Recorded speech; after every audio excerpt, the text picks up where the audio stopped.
Anytime you want to hear fighting Texas Aggie football, Texas A&M women's basketball, or Aggie baseball, all you have to do is say, Alexa, play Zone 1150. It's that simple to listen to your favorite A&M teams that play on the Zone with your Amazon Dot or Echo. Make sure to say one time, Alexa, enable Zone 1150 skill. Then say, Alexa, play Zone 1150. If I'm gonna do this, I'll need my news team at my side. News team, assemble!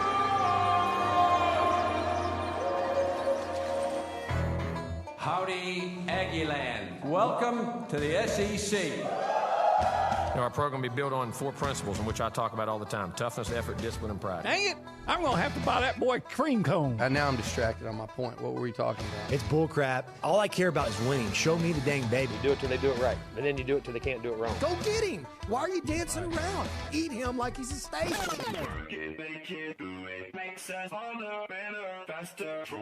He fits what TexAgs radio is about. He fits into what the listeners are going to want. He's a pro on every level. That's how long I've been on ya. It's Nuno and the crew on TexAgs Radio, right here on Sports Radio 1150 AM and 93.7 FM. The Zone. You know how long I've been on ya. Since Prince was on Apollonia. Since OJ had isotoners. Don't act like all right, guys, good morning to you. David Nuno here, TexAgs Radio, presented by David Gardner's Jewelers here in the Rollo Insurance studio. All right, so the day has come to SEC teams, those heavyweights, the rematch from the SEC championship game, Alabama versus Georgia, the national championship today. We'll talk a lot about that here on the program.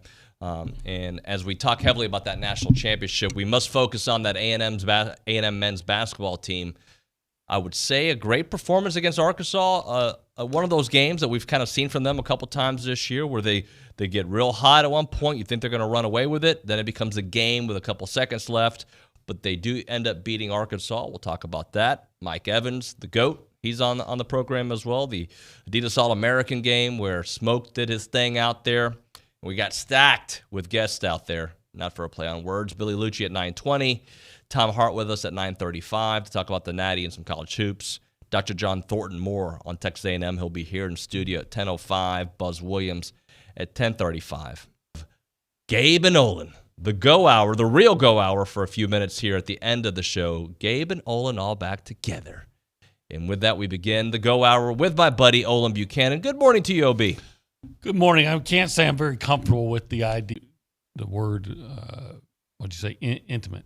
Intimate. Involving Gabe. I don't know that that's words ever been used in a sentence that included me and Gabe. It's like a concert when you go watch a small, intimate venue. That's what I mean. I once saw Bob Dylan with just 2,000.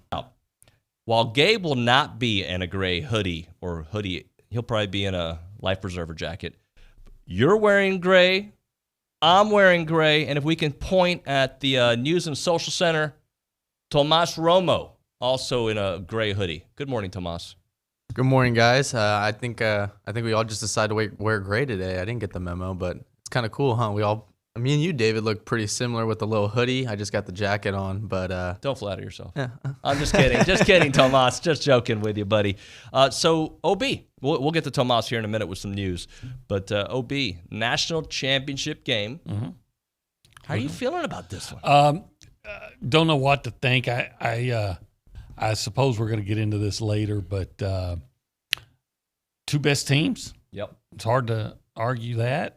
And especially the way they won the semifinal games. And we all know that Alabama has just had Georgia's number. I actually covered the last game that Georgia won in that series. And that would have been like in 07 or 06. Okay. And I think they won it in overtime at Tuscaloosa. But since then, Alabama's just dominated. And based on what you saw in the SEC championship game, I know there are those that would probably assume that Alabama ultimately will dominate, especially when the other team has a former walk-on at quarterback. But I think you'll see a much better Georgia team than you saw in the SEC championship game. So one thing that I must point out is that Alabama has been vulnerable on several occasions. I'm not going to take away the Georgia game, because in the Georgia game, if you look at the first quarter, Georgia was rolling on them. Mm-hmm. They were. And then Alabama, and they didn't capitalize. They got up 10-0, but is that what it was, 10-0? Yeah, 10-0. But they weren't able to capitalize and really put the fear of God, if you will, into Alabama. Alabama just did what they do. But you've seen even the Ole Miss game where Alabama destroyed Ole Miss. Ole Miss moved the ball on them initially, and then just some Lane Kiffin mistakes cost them some early points that maybe Florida had their chances. A&M came out and they blitzed them, and they made Bryce Young very uncomfortable. And that's something we didn't see from Georgia a lot of in the SEC championship game. That's right. That's why I think you'll see a different Georgia team. I think that I have to believe that Nick Saban is up somewhere in Kirby Smart's head, though. Just from some of the past games I've saw when Kirby makes some just ridiculous coaching decisions. Yep. Hey, I'm going to fake punt here, and I'm going to bring in my backup quarterback who's never on the punting team, and I'm going to trick him. Well, if you want to trick them, you probably don't want to bring out, a different player. So maybe something's up here, right? And just some other things he's done. But I think this is Georgia's year, despite everything else. And I do think you'll see them play more aggressive. It's a very legitimate question to say: Is Stetson Bennett, the quarterback, is good enough to beat Alabama? Zach Calzada was. But he played, the best game of his life. Will Stetson Bennett do the same? I don't remember the numbers that Stetson Bennett had against Bama, but I don't think they were terrible, right? If I remember correctly. I mean, I know he had a costly turnover there when it was not a game, but kind of a game, and it became the blowout after that. But I don't think his numbers were terrible. He was 29 of 48. So I was happy. Sorry about that. All good. For 340 yards, 3 touchdowns, but 2 interceptions. Yeah. And very costly. They're always costly, but those certainly cost them. So we'll get into the national championship game. I struggle with this one, the only team that won, but I'd like to see a little different storyline. I'd like to see Georgia get their day. And what a year it's been for Georgia sports. The Atlanta Hawks were really good last year. Did they get to the Eastern Conference Finals last year? I think it was. Couldn't tell you, but yeah, I know you're a big NBA it. guy. I know you love what the NBA does. The Braves. Yeah, they had a good year. and unfortunately too good of a year for us Astros fans. And Georgia, which was the most dominant team throughout the regular season until the SEC championship game.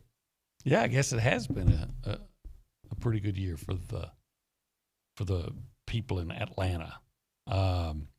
But you know what? I know the Braves winning the World Series is a really big deal, obviously. I think in that state, Georgia is the Bulldog. This game would mean more, and especially if you could beat Alabama and exercise those demons. What's the bigger deal, the Falcons or the Dogs? Well, you'd have to ask somebody in Georgia, but the people I know, it's the Georgia Bulldogs. Not even close. Mm-hmm. It's not even close. The people from Georgia that I know. Do they love Kirby?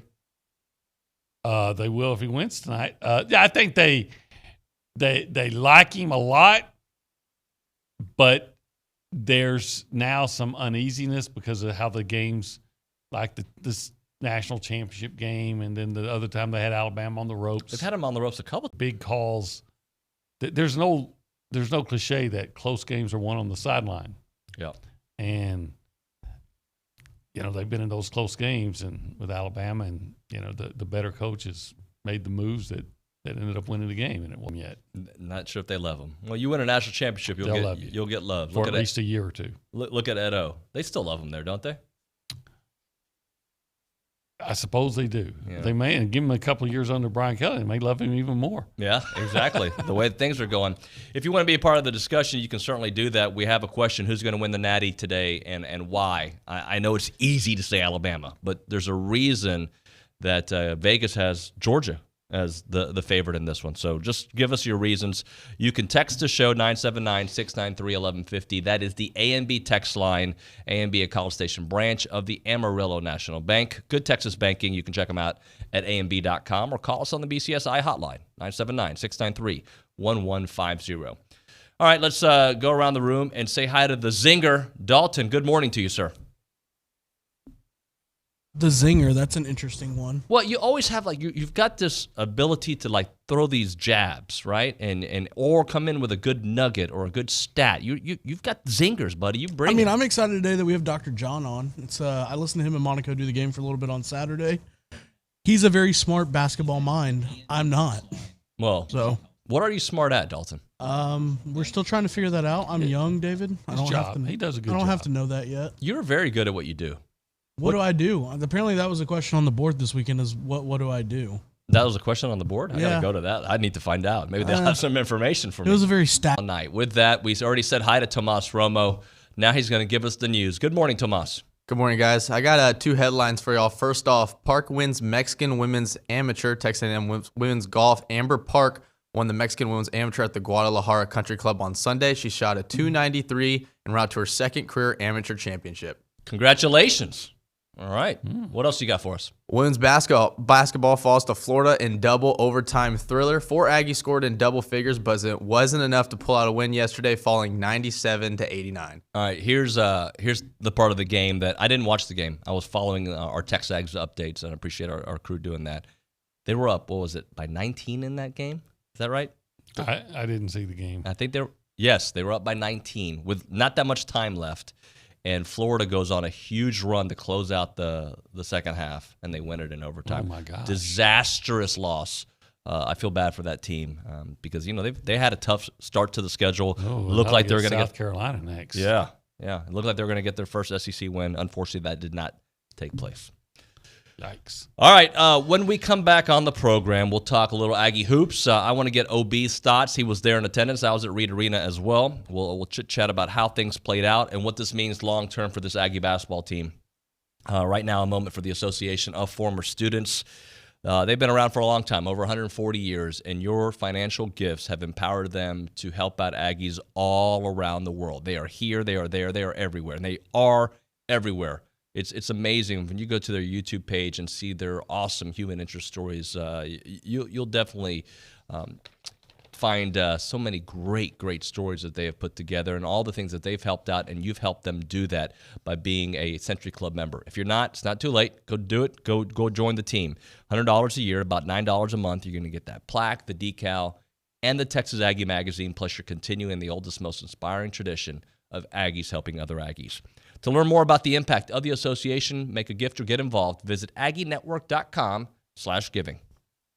Your home for Sunday and Monday night NFL is Sports Radio 1150 AM and 93.7 FM. The NFL is on the zone.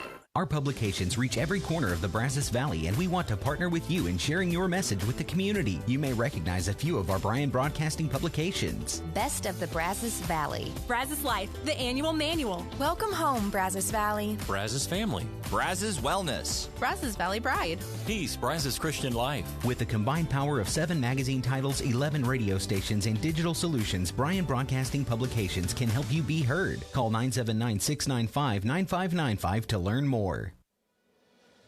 Every 2 minutes, a woman in the U.S. is diagnosed with breast cancer. And in that split-second moment in time, her life changes forever. The toll of breast cancer is great. The need to support those who are battling. That's why when others look away, Susan G. Komen leans in. We're fighting alongside patients because we know one moment can change a lifetime. Fighting breast cancer takes funding for research to discover the next new treatment, providing access to quality and affordable health care, and people willing to take action by raising funds and raising their voice to advocate for others. United by hope, we can end breast cancer. Join our fight. Save lives. The flagship station for Aggie Athletics is The Zone, 7 FM. Thanks to our listeners and our Aggie broadcast sponsors, Schulte Roofing, Prosperity Bank, Hargrove Insurance, and Rudy's Barbecue. Here's a big gig-em to all these sponsors. Listen to Aggie Athletics on The Zone 1150 and 93.7 FM. On the Louis Bellina Show, I asked Mitch Light of The Athletic his thoughts on the transfer portal. I think the portal's a little overrated as far as building up your roster. I think it's a little dangerous. I think Michigan people are falling in love with what Michigan State did. They hit jackpot with Kenneth Walker, and now they're kind of the cool place to go, so they're adding players. Alabama's using it perfectly. They are plucking some elite players to fill some holes every year. I don't see that second-tier teams like Notre Dame or Penn State or, any of those schools that are top 10, top 15 recruiters but haven't really been playoff teams, I don't see the portal necessarily putting them over the top. I see the portal helping top 30 programs become top 20 programs, and Alabama or Georgia or teams like that plugging holes. Listen in to me weekdays on the Louis Bellina Show from 11 to 2, brought to you in part by Rudy's Barbecue.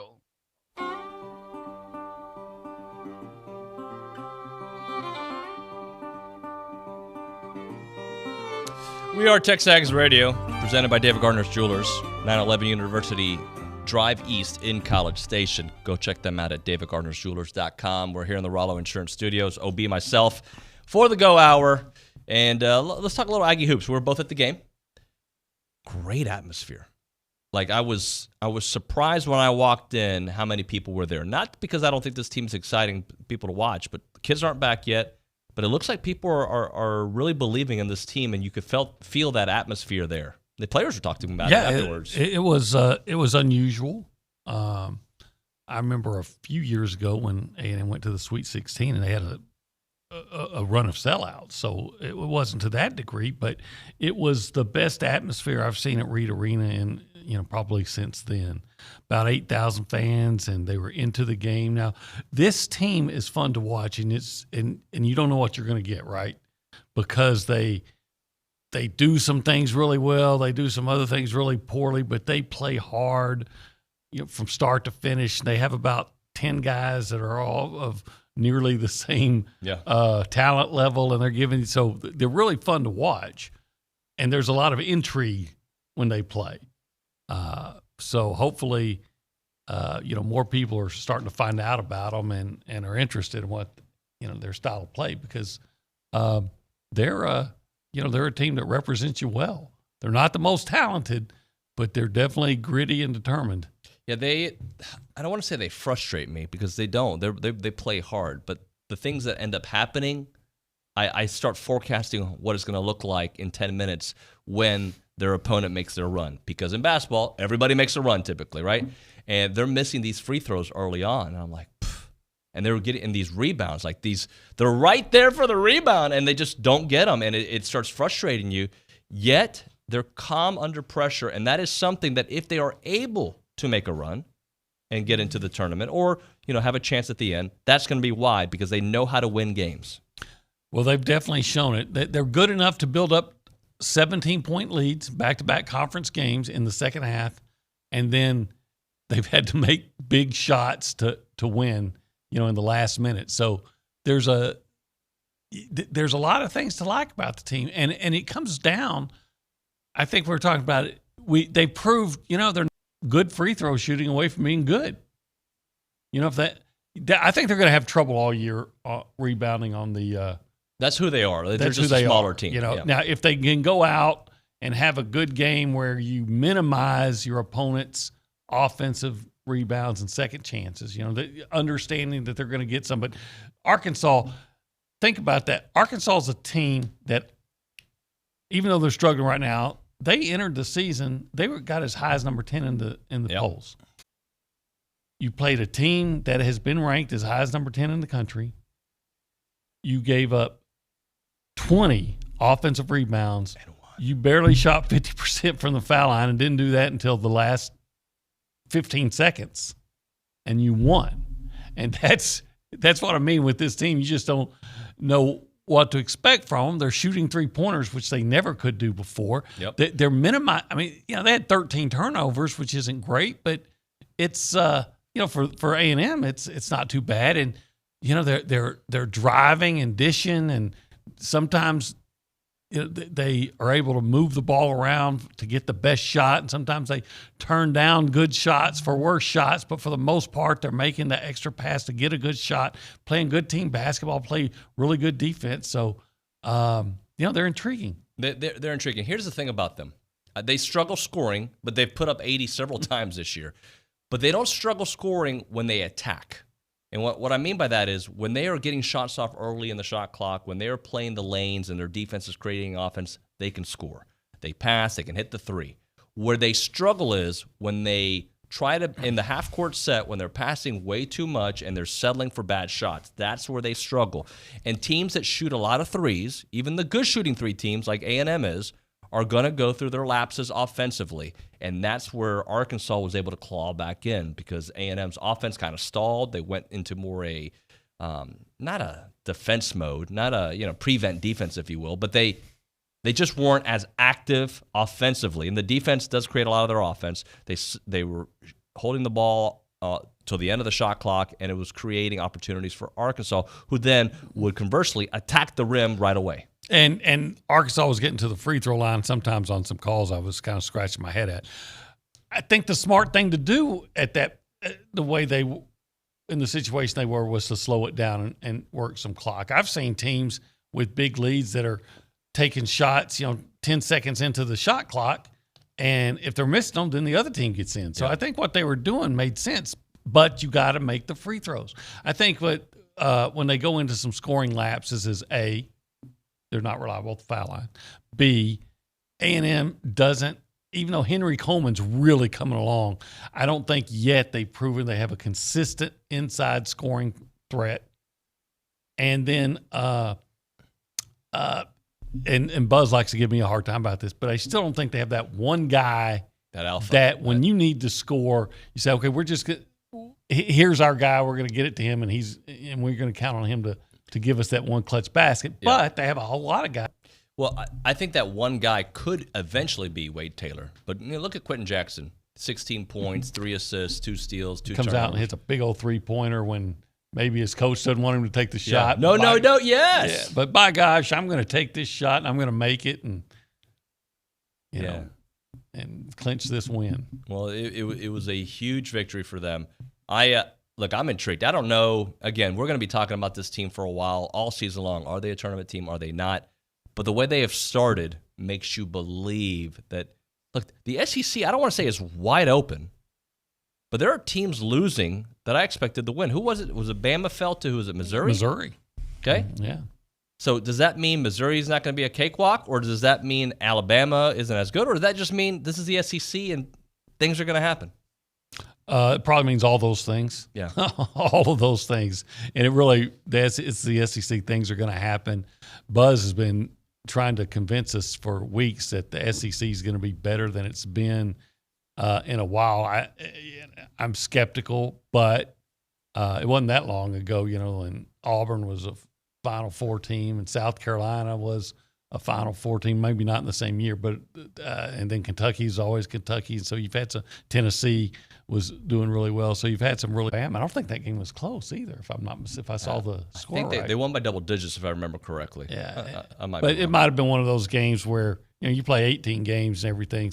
Or just in conference play where you're going to come out, and this is going to happen to A&M. It's going to happen to Kentucky. It's going to happen to everybody.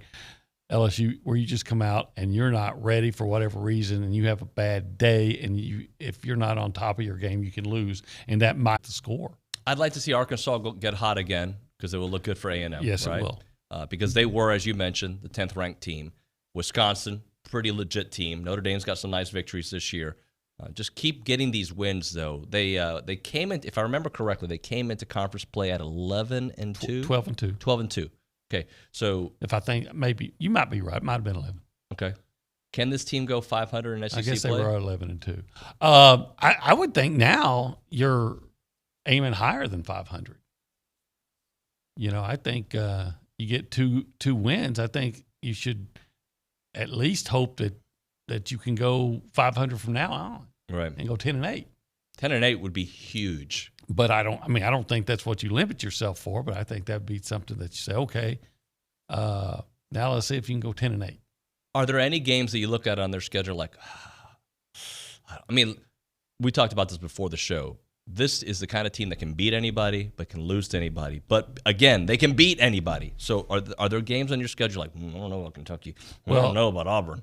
Auburn's playing really well. You're going to LSU. always say that about Kentucky, even though A&M typically plays Kentucky really well. And LSU's playing really good basketball, man. Great, yeah. Will Wade must have been really working the phones this offseason. But they're playing really well. And then Alabama's really good. So, those games. Tennessee, they're good. They don't seem to be as good as they have been in the last couple of years. But Rick Barnes is going to put a good team out there. Yeah, he is. Milk and Reserve Time, farm-to-table community here in South College Station. Their mission is to build a healthy community around nature.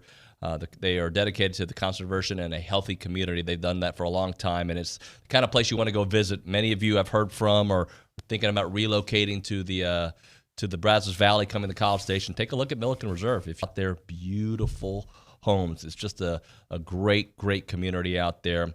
They got a variety of native species, and they've preserved the areas, the woods, the ponds, the creeks. They've got white-tailed deer, songbirds, rabbits, and turtles. It's just a beautiful community where you can go hike, bike, canoe, kayak, equestrian trails, evening yoga, the summer camps, and musical festivals. Just a wonderful community. Go check it out at millikenreserve.com.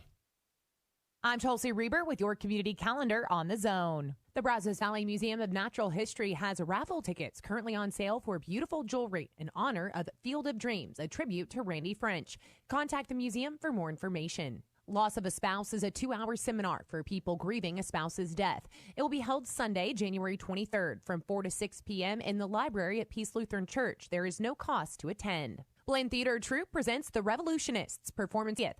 Purchase tickets online at blend.edu/box office. SARC offers free and confidential services to anyone affected by sexual assault in the Brazos Valley. If you or someone you know is in need, call 979-731-1000. You can call or text the Louis Bellina Show weekdays from 11 to 2 at 979-693-1150.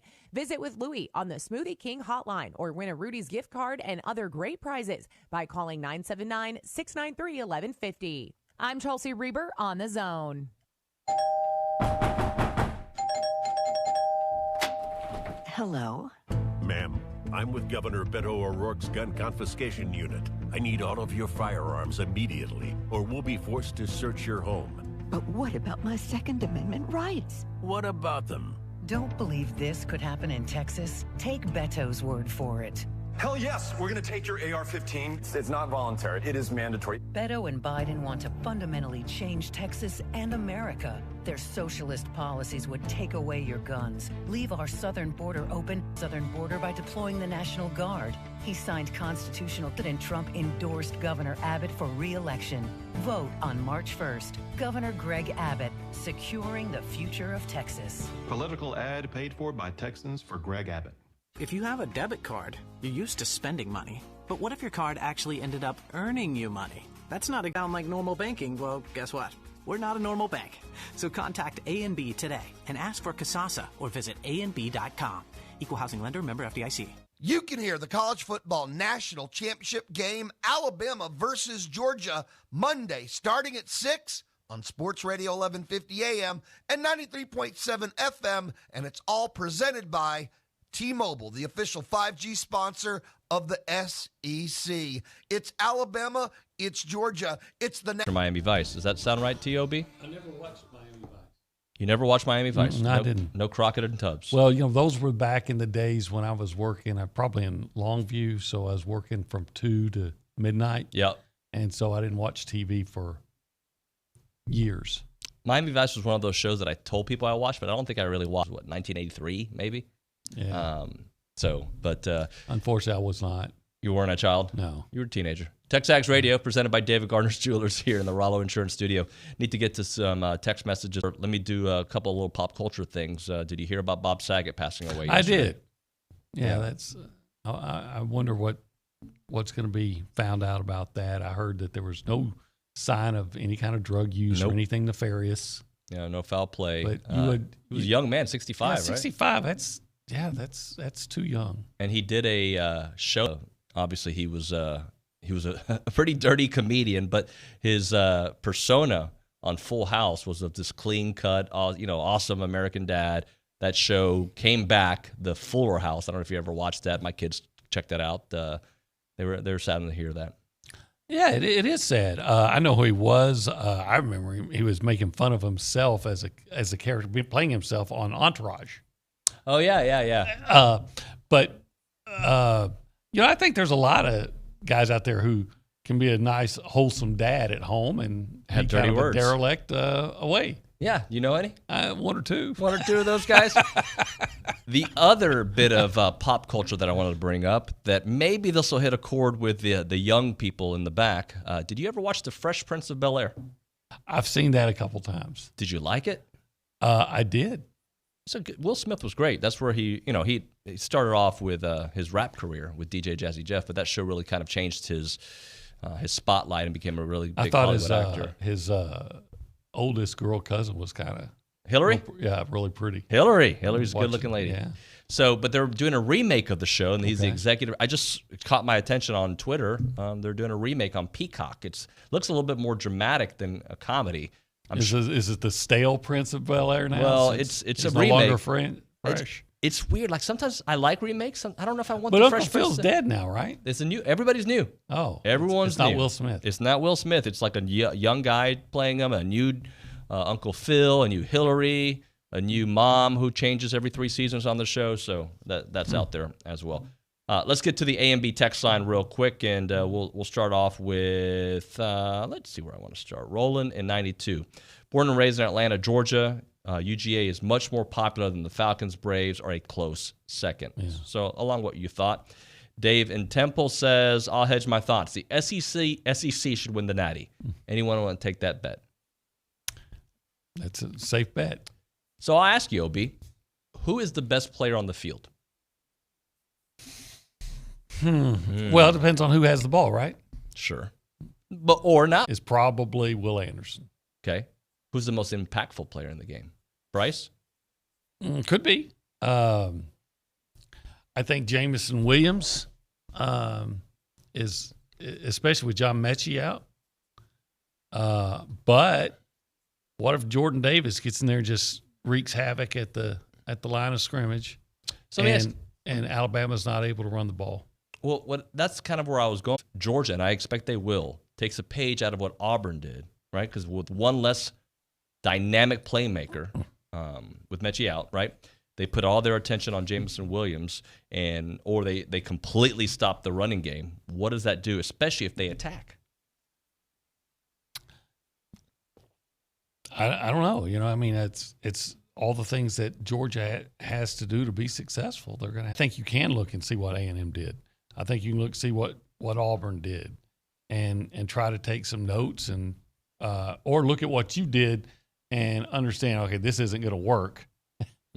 I'm going back. Maybe it's White, the running back from Georgia.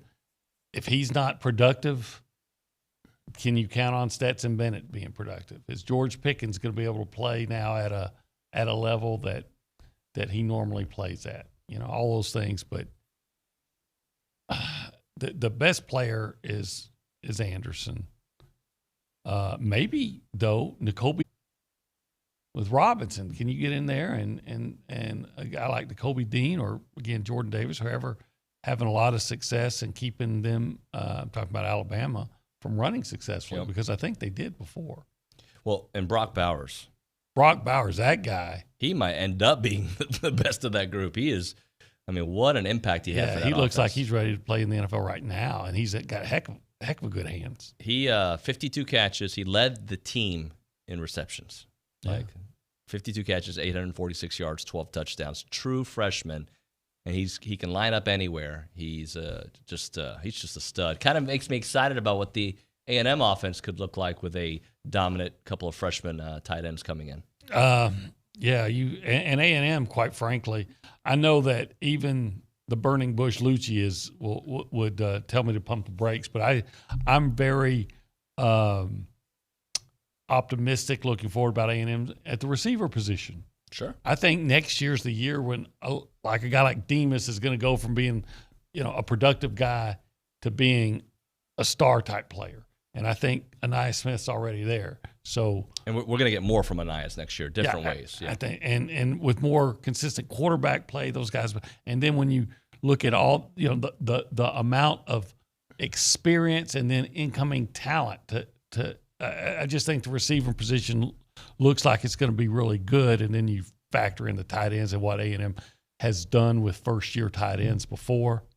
When you look at Bowers, you're thinking, well, why can't that be right Baylor Cup, or why can't that be?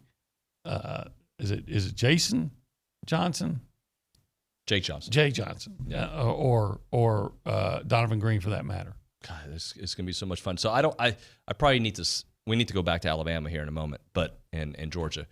But I want to say this, and I'm saying it just as information that was told to me, not breaking news or anything, but just a high school football coach's opinion of Connor Wegman is that he's ready to start now. He may be. That he's ready to start now. Now, of course, we got to see him here. This is just somebody's opinion, but he said he had never seen a player at quarterback that he had seen in Texas since he's been a head coach with his kind of playmaking ability. He wasn't coaching when Vince Young was out there. He's within the last 20 years. And Vince Young did not start right away. No. He had a redshirt year. I think in a perfect situation, you would hope Connor Wegman would have a year to learn. Yes. And you would hope he would be okay with that. I would like to get to a point where A&M has a quarterback coming back that's actually has a lot of playing experience. You may not have that this year, and you definitely won't. You may not have it the year after. It's true. You may not have that. That's but Bama had to deal with it. A&M's gonna have to deal with it. Yeah, if you're good enough around those guys, and they have talent. If you have a talented quarterback, even though he's inexperienced, but enough talent around him, and I think A&M will. I think A&M's offense is going to be really interesting in 2022. Maybe as interesting as Alabama's has been this year. Yeah, maybe. And people forget about the relationship. There's been conversations about A&M's offense needs to open up, but people forget about the relationship between the defense and what the offense does. And there's a reason DJ Durkin wants to come here and not be at Ole Miss, a team that just keeps it going and put his team out there on defense all game long. The running game really helps support everything that defense does. And, yes, this team will take more chances because they'll have more playmakers and a quarterback that can get it there. Yeah, that's the thing that makes me – when they say, Jimbo's offense is this or that. Well, first of all, the offense you had before him was all this, throw on every down and four wides and all this. And they didn't throw on every down, but, four wides and all that. And well, and how'd that work out for you? Right? That's what the coach used to say. How'd that work out for you? Well, now you got a coach that plays more of an NFL-style offense, and you just went 9-1 2 years ago, and last year you lost your starting quarterback, and you went into the last two games with a chance to, you're nationally relevant in the last two games, and you lost. But, again, you had a Well, by the way, Georgia doesn't have a wide-open offense, and their number one target was a tight end, and they are known to run the ball as well, yet they're still getting top recruits. Yeah, and they always will, or they almost, as long as they have a good head coach, because, they're going to always recruit well in a good state like Georgia and then be able to go into Florida and, cherry-pick other places too, and that's what A&M is building toward and maybe already be there. And one more text message I want to get into here on the on the A&B text line. That's from Jim in Temple. He says, I got to go with Bama to beat UGA again tonight, as Georgia hasn't shown me that they can do it. Georgia certainly has the talent and athletes on both sides of the ball. We're not dogs at film sessions, workouts, but if they took a look at Bama's A&M game, incorporate what A&M's aggressive game plan was against Bama. And that's what we've been saying all show long. And I do – there's no way that Kirby doesn't add some wrinkles to what they did in the SEC championship game. Well, I do think they got to get more of a pass rush than they had. And I think that's where you can get to Alabama, as good as Bryce Young is. And I know he had a lot of success against A&M too, throwing the ball. But when you can – he's like any other quarterback. You put him under pressure, and he's just not as good. Right. And Georgia, I think, has the guys that can get there. I don't recall that they were able to do that consistently in the first game. They weren't. But again, I will point out the way that first quarter went. It felt like Georgia was going to run away with it, and then Bama did what Bama does. And Bama scored just before the half. And I can never, in my opinion, overemphasize the importance of closing out the half strong. Yeah. And then, so Alabama, even though Georgia got out to that lead, Alabama came back. It was 17-17. They score a touchdown with like 30 seconds to go in the half and then get the ball back. Right. And score, and all of a sudden it's Alabama with a 31-17 lead, and then you're Georgia climbing uphill. You gotta, if you have the ball, you gotta find a way to score. If you don't have it, you gotta find a way to get out without giving up points in the half. All right, we'll continue this dialogue here on the program when we come back. Gabe Bock, I've already seen him. He's got the life preserver on. Your home for Texas A&M women's basketball is Sports Radio 1150 AM and 93.7 FM. The Zone. Our publications reach every corner of the Brazos Valley, and we want to partner with you in sharing your message with the community. You may recognize a few of our Bryan Broadcasting publications. Best of the Brazos Valley. Brazos Life, the annual manual. Welcome home, Brazos Valley. Brazos Family. Brazos Wellness. Brazos Valley Bride. Peace, Brazos. Digital Solutions, Bryan Broadcasting Publications can help you be heard. Call 979-695-9595 to learn more. We're here with Jason Rollo of Rollo Insurance. Jason, what makes Rollo unique when dealing with small businesses? Well, we're a business ourselves, and we grew from a notepad to 16 locations. And when you come from the perspective of doing it yourself, I think you understand what business owners face, because we face the same things. Technology needs, dealing with those who are clients, as well as dealing with employees, agents. We understand because we're in the same boat, and that gives us a unique perspective in dealing with people and trying to help them. For more information, go to RolloInsurance.com/TexAgs. I'm 5'11", barely 5'4". I weigh about 170 pounds. Brown eyes. Blue eyes. Brown hair. Gray hair. I'm a baseball fanatic. I'm a wife. A mom. A sister. And a grandfather. I'm a bodybuilder. I'm a research analyst. Small business owner. Teacher. Dance fitness instructor. Film and television actor. I'm an office clerk. I'm a copywriter. I'm a veteran. I have a prosthetic leg. I have multiple sclerosis. I have lupus. Cerebral palsy. Post-traumatic stress disorder. I'm blind. And I'm working in a job I love. I love. Because I was given a chance. Because I was given a chance. To contribute my skills and talents. To show my disability is only one part of who I am. Who I am. Who I am. At work, it's what people can do that matters. For more information, visit whatcanyoudocampaign.org. It's a time of tremendous uncertainty for everyone, but some things haven't changed. Stomach cancer is still a leading cause of cancer death worldwide. More than 1 million people will be diagnosed this year alone, and it's vital to know your risks and learn ways to prevent it. It's also critical for cancer patients to protect themselves from all viruses. No Stomach for Cancer encourages you to listen to medical experts to understand your risks.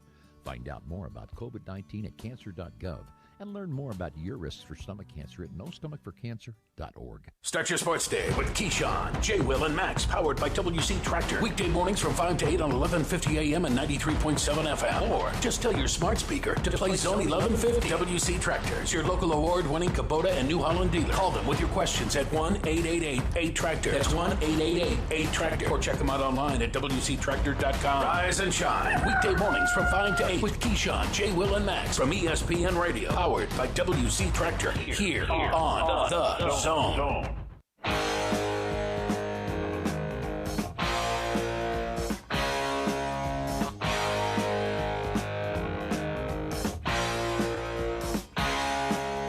All right, you knew there was no chance. I knew it when I said it. I should have just not said a word. When I said I wonder what Gabe's going to show up in, I forget how I phrased it, but we're all in gray. And who shows up with his life preserver jacket and his gray? Gabe Bock. Welcome in, buddy. You just knew I was going to do that. Yeah, I actually had kind of a greenish style hoodie on this morning and my life preserver. Yeah. Marty McFly style, and I decided you just can't. If Tomas is wearing gray and the two guys up front are wearing gray, Zane and Dalt, and you two, I got the memo. You got the memo. I got the memo. This was not planned. I'm rolling in gray. But you knew I was going life preserver style. Well, I knew that. Well, it's a vest. And by the way, somebody, let me see if I can find it on the chat said, let's see where it is.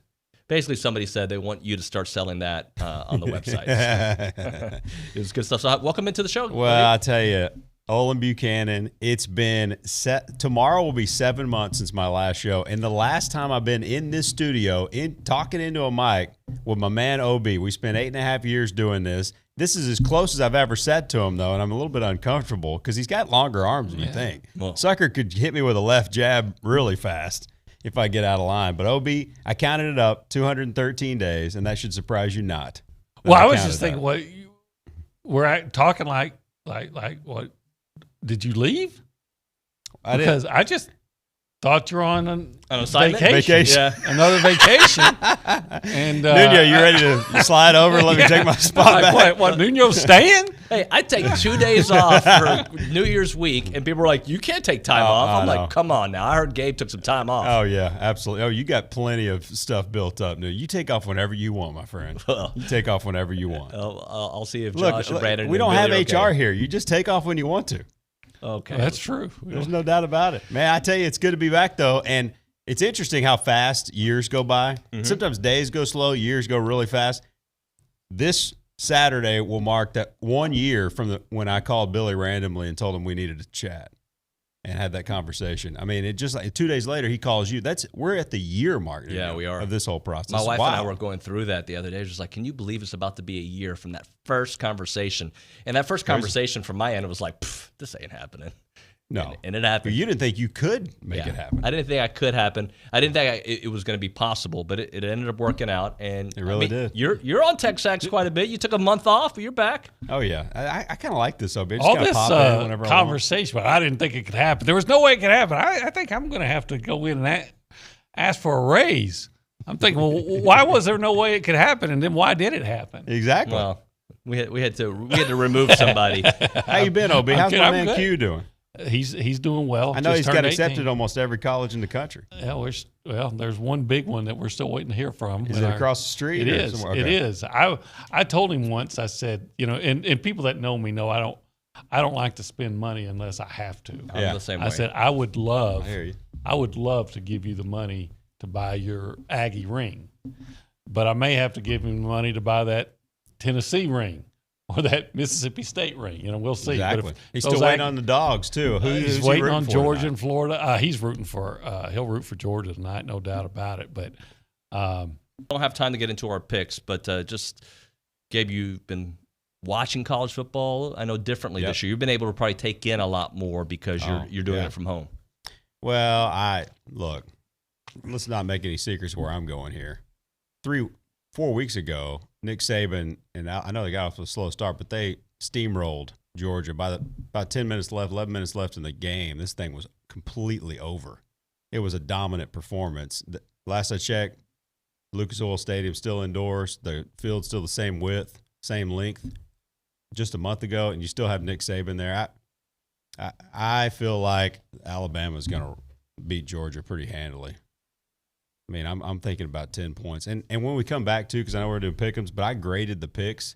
And I think I might have enough ammunition here to change OB's mind because I could tell where he was leaning this morning.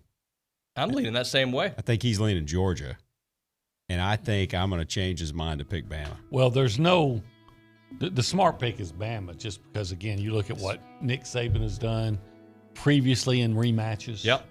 And just compare the quarterbacks. Absolutely. Kirby he's been able to get big leads on Bama. It's just keeping them. Multiple occasions getting double-digit leads, but blowing them every time so far. Talking 17, then the next year in the SEC Championship, and then the boneheaded play with Justin Fields. Yep. And the fake punt situation that everyone sniffed out and millions watching at home. We knew. Yeah, I think Kirby's an extremely good coach, maybe one of the 5 best.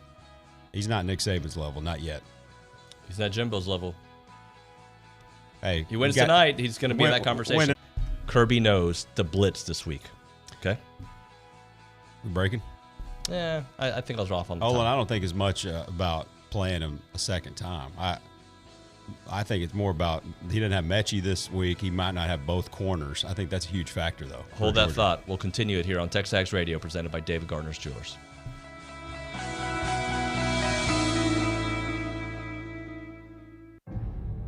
What if one day you went to your secret hiding place? You know, that spot that only you know about? And instead of what you came for, you found something a little different. What if instead of your private stash, you found a simple phone number, 1-800-662-HELP? What would you do? Would you stop and give it some thought? Would you make the call? The truth is, all drug use comes with risk. Before those risks become real, before drugs turn your life upside down, before drugs take their toll on you and your family, know that there is help. You can quit. If you or someone you love is struggling with drug use or prescription drug misuse, call 1-800-662-HELP for 24-hour free and confidential information and treatment referral. Or go to SAMHS. There is help.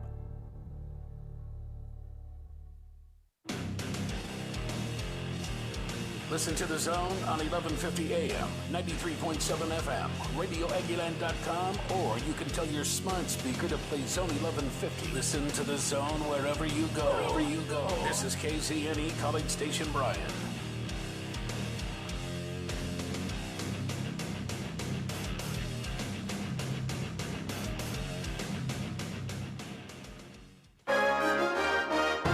From WTAW, I'm Chelsea Reber with a news update on The Zone. The city of College Station has 3 new traffic signals that will be activated soon. City spokesman Jay Sokol gave an update during his recent appearance on WTAW's The Infomaniacs. 2818 in Dartmouth. Yeah. Okay. Activation likely around the end of the month. Okay. Still waiting for a few parts to come in. Yeah. And, of course, lots of coordination with TxDOT and certainly a goal of making all this stuff happen before the students return for the spring semester. Sokol says the new signal at University Drive and Nimitz is ready to go, but activation will happen once the striping is applied to the road. First, it will go into flashing mode. I guess that's going to be flashing yellow right on University and red on the cross street, Nimitz. Does that make sense? That's my understanding. Yeah. Temporarily. Sokol says the new traffic signals at the main entrance of Texas A&M at Texas Avenue and Walton Drive will be activated this week. Bryan ISD takes the next step in finding a new superintendent. They're asking for the public to be involved in developing a profile of the leadership qualities desired of the new superintendent by completing an online survey. There will also be an opportunity to provide input in person on Wednesday evening. 2 sessions will be held at 6 and 7 at the BISD Administration Building on Ennis Street. Find a link to the online survey at WTAW.com. Got rabbits and chickens? A new state law that kicked in January 1st will keep your property from being taxed for doing that. It acknowledges that there are fixtures that are used, and it takes those fixtures off of the tax rolls. McKinney Republican State Representative Scott Sanford says Texans in all communities, rural to urban, keep chickens and rabbits for the meat and eggs. For more news, go to WTAW.com. Or Bryan Broadcasting Publications. Best of the Brazos Valley. Brazos Life, the annual manual. Welcome home. Brazos Wellness. Brazos Valley Bride. Peace, Brazos Christian Life. With the combined power of 7 magazine titles, 11 radio stations, and digital solutions, Bryan Broadcasting Publications can help you be heard. Call 979-695-9595 to learn more. Hey parents, when it comes to your child's education, there's a lot to consider. No matter what you're searching for, search the Bryan Broadcasting half-price tuition program at half price. Right now, we're featuring half-price tuitions at HopewellClassicalDaySchools.com. Good morning, sports fans. I'm Zach Taylor with your Aggie Sports Minute on the Zone. This Sports Minute is brought to you by Hilco Metal Roofing and Supply. Call 936-825-0500 or click HilcoSupply.com.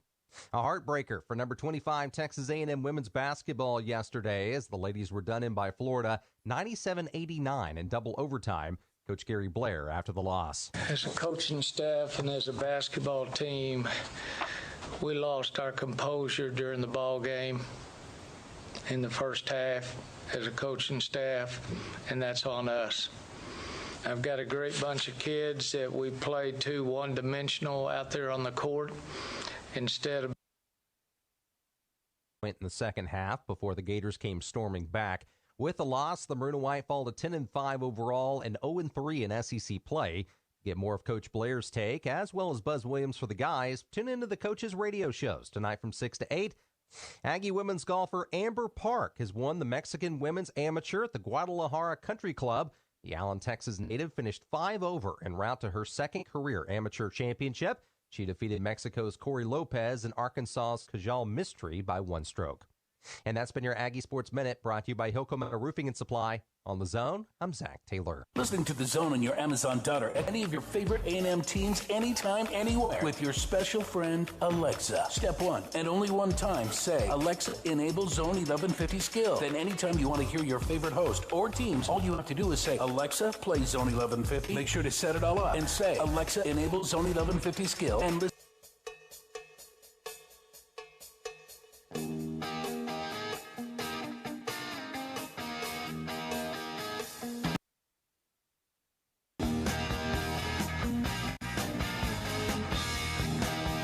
And we're back, TexAgs Radio, presented by David Gardner's Jewelers, here in the Rollo Insurance studio. Gabe is in the house. OB's sticking around for a little bit. It's an extended go hour with Gabe, with Olin. It got awkward in here, and we're going to Awkward is good, Nuno. Yeah, I've always loved those go hour extendeds, and that was like a hallmark of the spring summer because we didn't have anything to talk about in the summer. Olin, can you just give me 30 more? 30 more minutes. There's a lot of things I can't do, but I can talk. See, that was Olin whenever he got college football games, and I'm really good at it. But that doesn't hire you in most places. It worked here. Hey, so I did my first season of the Pick Six with you guys. Yeah. And not that I don't came on strong, actually. I had a stretch in the middle where I was strong, and then I screwed it all up. Do you know you're tied for first with me in bowl picks? 9-6. 9-6. Yep. Huh. Olin went 8-7, tied with Steve. Seth 7-8, which is interesting because those guys were tied. Olin's got, and then Rocco struggled in bowls, 6-9. Give him credit; he's 11. Mm-hmm. But he was one behind Olin, I think, going in. One game behind Olin. So here's what it looks like right now in the picks. Olin has the championship sewn up if he'd like to take door number 1 because the pick is in for Seth McKinney. And Seth is taking Alabama in the points. Is Georgia minus 2.5? That's where we're picking it. Yep. He can win it right now just by taking Bama, even if he doesn't lose, in his gut feel it. Yeah. But doesn't matter. He's a gentleman. He's got a game lead on Seth at 52-47. Tonight is the 100th game in the pick'em. How about that? How it works out? I like numbers. That was accidental. Seth's 1 game back. I'm 1 game out of Seth. You can also do this. You're tied for 4th right now, Nuno, and the pick is in for Rocco at Bama. Right. And you could stay tied for 4th, or you could go Georgia, and if you lose, you're solo 5th. But if you win, you're solo 4th because you'd be tied with me. You'd be tied with me for 3rd place. It doesn't really matter at the end of the day. It's all that matters is first place. It matters for Olin. Definitely matters. If you ain't first, you're last. Olin has won this thing like once. Picker, I think, that we have. And so it's about time to do it. And he takes it serious. I've been with him driving back from Arkansas game in Dallas. He's listening to every update. I've never taken it really serious until this year. Yeah. I mean, really, I should have. But until one time, I think last year or something, Gabe was taunting me. So then I said, okay, I'm going to start. And I made a run. He did. He made a run late. But we all know it's all luck. If we were really good at it, we'd be living in mansions in Las Vegas. Yep. Well, 3 games separates 1st and 5th. So it was a tight year. It wasn't a very successful. I was the Texas Longhorns of picking. So there's a level of intrigue of whether Olin's just going to take door number 1 and just take the championship. Olin? Or risk it. I am I'm not going to lay up. I'm 10 cup. I'm not going to lay up. Of course I'm going to take Georgia. Give me the wood. Yeah. I'm not going to play it safe. Olin's so stacked. He is stacked. I'm going Georgia. I was right the first time between those 2 teams. I'm going to be right again. Why are you guys leaning dogs a month after Alabama woodshedded these suckers? There's my 1, by the way. The reason being, I don't think they're going to be as done in game number 2. I think the fact that Mechie's out really is going to affect their offense, and I think Georgia's going to blitz. And that's where Bryce has had his issues, is when they blitz at him, and I think they're going to blitz differently this time. Everything tells me that you should pick Alabama. All the smart moves. We've talked about Stetson Bennett versus Bryce Young and Nick Saban in a rematch, or even just Nick Saban, all those things. But, maybe it's because I want it to be, but I just think it's Georgia's year, and they're going to learn from what they did wrong and be a more aggressive team and a smarter team this time, and I think they're going to win. Throughout the years with Olin, over 8.5 years in the studio, I continuously found myself to be hard-headed with Bama and picking against them to win their division and picking against them and come times like this. And eventually I just said, look, until they consistently, like maybe 2 times in a row, prove me wrong. And maybe Clemson beats them 2 in a row, and then by the 3rd time around, I'm not, But Alabama has not failed twice in a row in a long time. So when they lose to Clemson in a championship, they're going to come back the next year and win the thing. And that's consistent with Nick Saban, and he's so dang good. The other factor is until Kirby proves me wrong against Bama, I'm just going with what I think, and that's Alabama consistently gets it done against Georgia, even when it doesn't look great. And I think they're going to get it done. I think that's the smart pick. I think that is the smart pick. I just don't think it's going to happen this time. Right. In your gut, you guys feel like it's Georgia's time. It is Georgia's time. That's what my gut's telling me. You know what? My gut speaks very loudly these days. Let me ask you this, because I've been thinking about this. I think Saban, in his gut, believes that over the next 10 years, Jimbo's his biggest threat. And you're seeing that on the recruiting trail. That would probably flip a lot tonight if Kirby beats him. Sure. What do y'all think moving forward? Who's the more successful program in the next 10 years, especially in their quest to have to get by Bama to get all the spoils, which are championship trophies? Over the next 10 years? A&M or Georgia? When we're using this year as part of it, then Georgia. I'm saying moving forward. Because I think they're going to win the national championship today, and A&M still has to do that. That would already give them a 1-0 lead. Yeah. But that being said, I think A&M's day is coming. I would say Georgia, because I think Georgia doesn't have to play Alabama every year, and if a A&M or a LSU or whoever can do the work for them some years. Yeah, I think Bama or A&M, because eventually I think we're going to get into this roommate switch type scheduling when Oklahoma and Texas come in, where every team plays 3 permanent and then rotates 5, and I don't think Alabama's going to be in A&M's 3 permanent. But I like the question, and I'll tell you why. And it goes back to hear me patting myself on the back. For years, Gabe and I would argue this point about LSU as a rival. Hey, you got to have this rival as LSU. And I'm like, it's that team that they know they have to beat to win. Seriously. They think they're going to win, but be the primary stumbling block, the primary obstacle, become that. And I think A&M is becoming that. Well, look at next year. You look at the SEC West. Alabama obviously is going to be the first place or the team expected to win that. No matter what happens tonight, I think they're going to be expected. Who's number 2? And I look at A&M as number 2 next year. LSU is not going to take a big step. Auburn is maybe going to take a step backward. Ole Miss, I can't imagine they're, now they may get a guy in the transfer portal and they could be all right, but I don't think they're going to be as good. Mississippi State is Mississippi State, and I think Arkansas takes a step back. I think Arkansas is going to they have a chance to be pretty good next year, but not better than A&M. Well, and I still believe that 23 is sort of the year that A&M can make a championship run. I don't know if I'm ready to say A&M is a national title contender next year, but we'll see. Arkansas just had a load. I'm just thinking of one word, a load in the transfer portal. Yeah. I know Bumper Pool's coming back. Yeah. They still have the quarterback. Stromberg is coming back. And Stromberg's coming back. And they got the receiver from OU. But they're losing Traylon Burks. Yeah, that's tough. And they've had they're losing Traylon Smith. Catalan's back. Catalan is back, but they had, I think, 2 of their guys and the other guys who were starters in the secondary out. I also think that game plays different if you play 2 weeks later. A&M was not ready for that game, and that was the biggest game ever for Arkansas. It felt at the time like that was all. And Zach Calzada is not a great quarterback. No, it's not that Arkansas that it's close because A&M allows it to be close, right? But so I think it's a game you're going to have to always respect them and know that you're going to play well. But I wouldn't be surprised if A&M, and I hope Bob Holt or some of the folks in Arkansas hope it gets back to them. I wouldn't be surprised if A&M next season starts another 9 or 10 game winning streak against them. All right, let's move on to DJ Durkin. You were not here for that big news. What do you think? I like DJ Durkin a lot, and we've tried to be consistent on here throughout our time together. Is hey, people make mistakes. Let's see how they react to it, right? Then you continue to do the same thing like a Claiborne and a Golden, and get their asses out of here, right? I mean, they're bad seeds. When a dude makes a mistake, I like to let's give a second strike here and see how they respond to it. And by all estimations, he's done a hell of a job with that. At Ole Miss, I thought the Ole Miss defense was miles better than they were before, and he's taken over a tremendous crop of talent, unbelievable crop of talent here from Mike Elko. I think DJ Durkin was a fantastic hire. I'm all for it. Plus, a 4-man front, you have to do that with what they're recruiting. Yep. I like the hire. I think the only criticism of the hire is the baggage. Sure. And yet, when you really start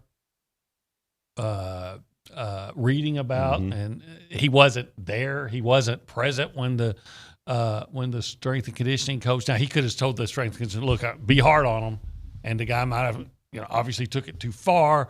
But from my understanding, he had actually lobbied to have doctors at practice and all those things.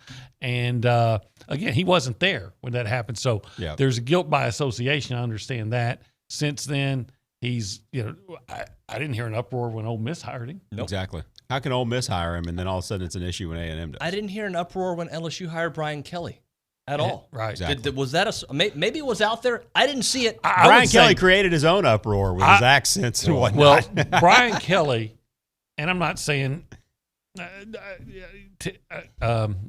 take this way. I mean, Brian Kelly, if there was a coach culpable, was more culpable for the death of Declan Sullivan much more than DJ Durkin was for the death of Jordan McNair. Kelly was there.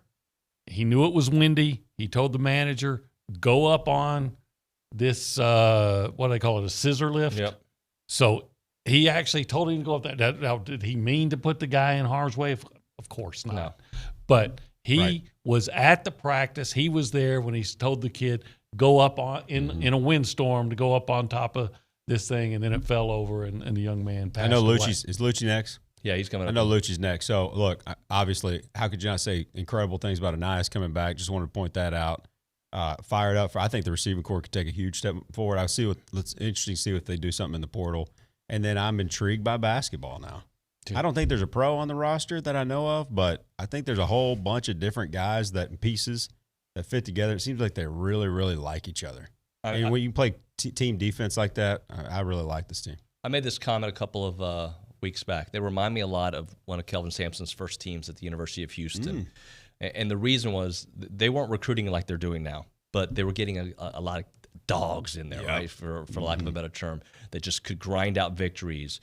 And Kelvin had to prove that this was a program on the rise, and I think Buzz is doing that with these kind of players. Yep. And eventually you're going to get one of those guys who are like, you know what, I'm going to A&M. I'm sticking here. And they've already started that. I think Wade Taylor is going to be dynamic. Wade's a 4-year college player.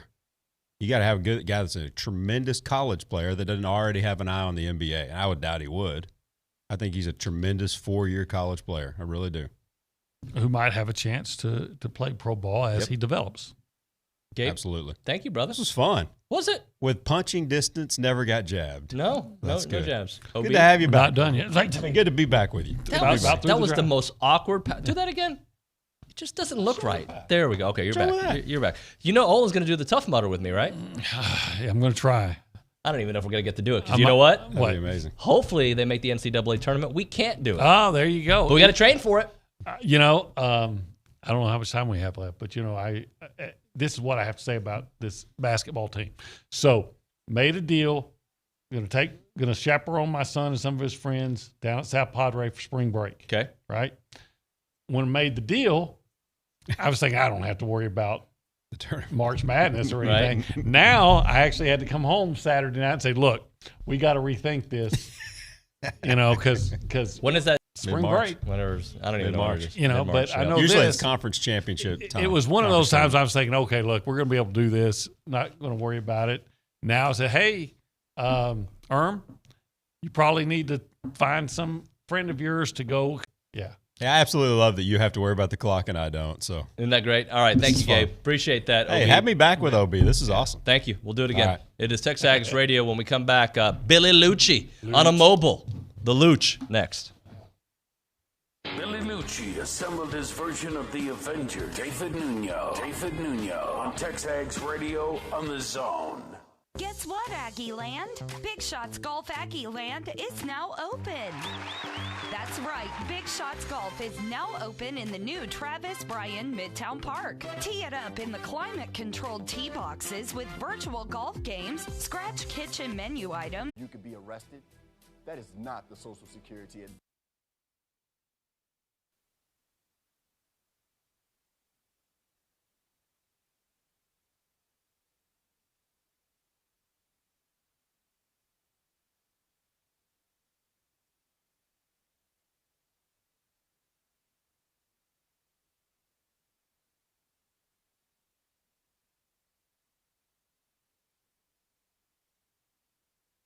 Criminal activity to the Social Security Administration Office of the Inspector General at oig.ssa.gov. Produced at U.S. taxpayer expense. On the Louis Bellina Show, I asked Mitch Light of The Athletic his thoughts on the transfer portal. I think the portal's a little overrated as far as building up your roster. I think it's a little dangerous. I think Michigan people are falling in love with what Michigan State did. They hit jackpot with Kenneth Walker, and now they're kind of the cool place to go, so they're adding players. Alabama's using it perfectly. They are plucking some elite players to fill some holes every year. I don't see that second-tier teams like Notre Dame or Penn State or, any of those schools that are top 10, top 15 recruiters but haven't really been playoff teams. I don't see the portal necessarily putting them over the top. I see the portal helping top 30 programs become top 20 programs in Alabama or Georgia or teams like that, plugging holes. Listen in to me weekdays on the Louis Bellina Show from 11 to 2, brought to you in part by Rudy's Barbecue.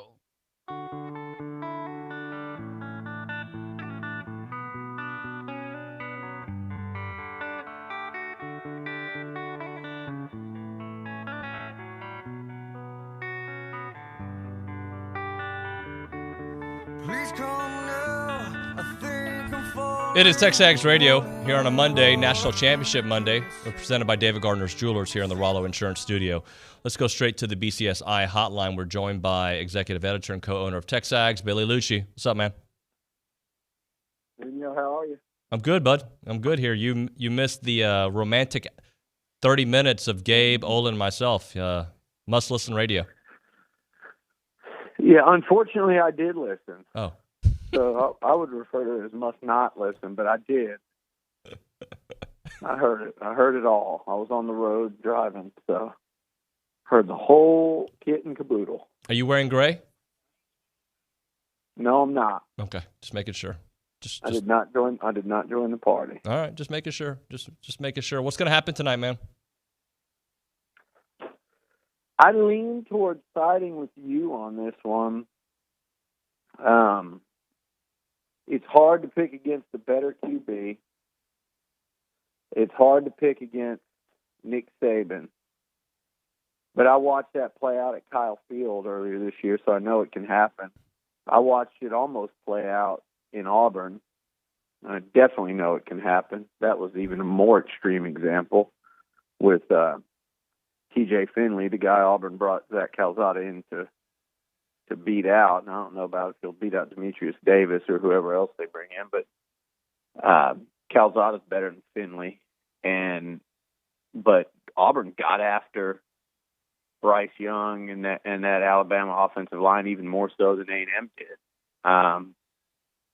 Not just that, the LSU game, the Arkansas game.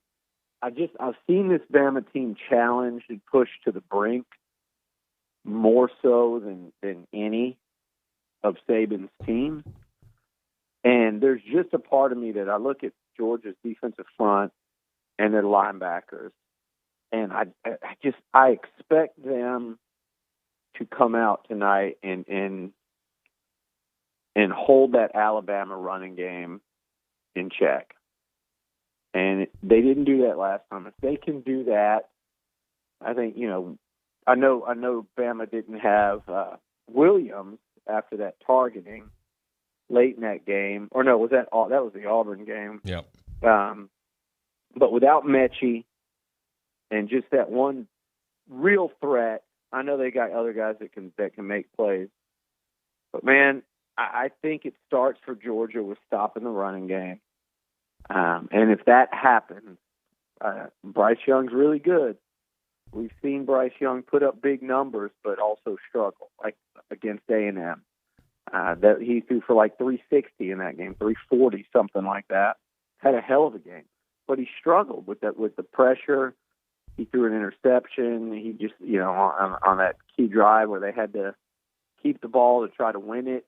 They went 3 and out, a couple incompletions. So, man, I like Georgia. And here's the thing. Bama without those corners, I've never thought this was an elite Bama defense anyway, by their standards.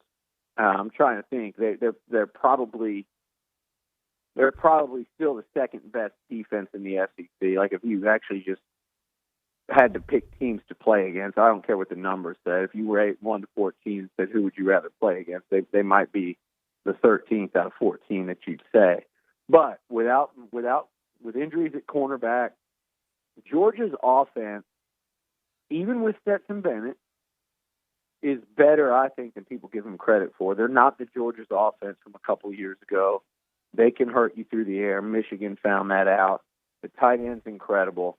I like Georgia to win a close one tonight, and maybe right along that spread. I mean, maybe a 30-27 type of game. You got to think that Kirby has learned a little bit. I mean, I know Nick is the master out here, but you've got to blitz Bama. That's where they have struggled this year, is when defenses blitz, and we didn't see that in the SEC championship game. Yeah, and that's the thing. Like you said, I heard you earlier, and I agree with you. Adjustments, right? It's time to adjust, Kirby Smart. Like what you guys did not work. You didn't come close to working. So it's time to make the necessary adjustments, and I think they will. And look, do I think they're going to sack him 7 times? How many times did the Aggies sack him? 5 or 7? Auburn did the same. I think one sacked him 5 or 6, the other sacked him 7. I don't expect that. I think this Alabama offensive line has gotten better, but I don't think they're anywhere near as good as Georgia's front. So I think Georgia got hit in the mouth towards the end of that half, like Bama has done to A&M. And look, Georgia's way better than the first first 3 A&M teams under Jimbo. But we've seen in all 3 of those games, Bama hit like this little wave and rush before halftime and then to open the third quarter. And they did it to Georgia. And without that game's totally different, even with, I think, UGA not having made adjustments that they're going to make this time. I saw it with A&M this year. You know what the Aggies did? They scored the touchdown with, I think, under 2 minutes left in the half when Spiller punched it in from about 17 or 19 yards out. They were the ones that got that score late to push it to 24-10. And then coming out in the third, when they blocked the punt for the touchdown, A&M answered right back with the kick return. So they weathered that storm. I think Georgia weathers the storm this time, and I think Georgia pulls this one out and wins the national title. I think they've been the best team in college football this year. It's hard to beat the best team in college football twice. Part of me, though, says they only, I go with this, well, they only have to beat them once now. But there is a connection between the 2 games. There always is. It's not just a separate game being played tonight. It does have a lot to do with what happened the last time they played. Billy, how much of it, what happens tonight, reflects on A&M? And I guess what I mean by that, if Bama ends up winning another national championship, A&M did not have the kind of season that we expected, but being the only team to beat Nick Saban this year and the way they did it, what would that say when we look back here years later? Well, look, when A&M beat Alabama the first time with Johnny in 2013 and Coach Sumlin, Bama won the whole thing, and it was, hey, you beat the defending champs, you beat the national champs. I think there's, with where A&M is trending, with what they recruited, the type of talent they've got now that can really match Bama. Not everywhere, not in terms of, in a lot of spots of complete and total depth, but A&M's talent level with 1 to 22, they were able to stand toe-to-toe with them this year enough to beat them. And I think in years to come, that gap is that they're tightening that up even more each year. I mean, especially with this recruiting class. So I think with A&M rising the way they are, to be able, I'm rooting for Bama tonight, because to be able to say, we're the only team to beat these guys in 2 years, that's pretty damn significant. You not only beat the Heisman Trophy winner, but you beat Alabama, and you're the only team to do it in 2 years. And you just beat them on the recruiting front as well. Okay, so when you beat them on the field, you beat them on the recruiting front, you're the only team that's beaten them. I think I want, like Olin was saying about the LSU and the rivalry and stuff, aim higher. I want Alabama to look at A&M and say, those guys are a pain in our ass, and we need to do something about it. I want Nick Saban to feel that way. I want their players to feel that way. I want it to be more than just revenge next year when A&M goes in there. I want to see the Aggies having beaten some good teams, like starting with Sam Houston to App State to Miami to Arkansas to Mississippi State. And I want A&M to roll in there where it's not a revenge game. No, it's one of the biggest games in college football. So I do want to see Bama win. I want Bama in Game 6 or whatever it is next year in October to have not lost a damn game in 2.5 years, except the one they lost to A&M. So because of that, I am rooting for A&M heavy tonight, and I think that, David, is what the rival can be. That can be A&M's rival. And we said that after year one in the SEC, and it took like 10 years to get there. But that's what I envision, and I'd love to see Bama win tonight because I think it only increases the chances of that happening. Billy, we'll have you in studio for an hour tomorrow, but let's just for a moment, just last thing for you, hoops-wise, just what an atmosphere there at Reed, and just this Aggie basketball team, they're gritty, man. They're gritty and they're good right now, and I think they're only going to get better. I just love the chemistry. You can see that amongst players, between players and coaches, buzz with these guys. They play hard. So I saw somebody tweeting, this team needs to learn how to win, meaning hold on to big leads. And I'm sitting there going, no, you're watching them learn how to win. That's exactly what's happening here. It's like in Rocky when he's like, what's he doing? He's like, no, he's getting killed. He's like, no, he's getting mad. They're learning how to win and hold off. Look, to go through what they've gone the last 2 weeks, one on the road, and watch big leads evaporate like that, and evaporate pretty much completely, and to still hold on and win, that is hard. And that makes the team better. But I also just think this team, like a lot of them in college basketball right now, but you see one like Arkansas that hasn't gelled yet. This A&M team is really gelling, and I think they are going to get nothing but better. And they need to be winning games now while they're gelling, because the schedule's going to get tougher, but I think this team is going to continue to get tougher and get better. So it's going to be fun to watch. I think they've got the feel of something good going on. They really do. And I think if you look at them, the upside of what they can do, and I'll tell you what I love the most out of all of it, they make shots, David. They make shots, and I haven't said that about near enough A&M basketball teams in the last, decade plus. I mean, there's been a couple of exceptions, no doubt, but these guys, they can line up and shoot it, and they can score, and when they need to, but they can also lock you up, and they can win a game in the low 60s if they have to. So I think this is a versatile basketball team as well, and he's got a lineup that he can do a lot of things with. If you ask me today, I think this team gets better and better as SEC play goes on, and I think they may end up being the surprise story in the league. Hey, I got to leave you with this. Costa Vida today started their breakfast again, 7 to 10:30, so you can get some breakfast out there. Business meetings, whatever. Well, they got it there. I have to do that right now, actually. Well, you got about a little less than an hour. Head over there, my man.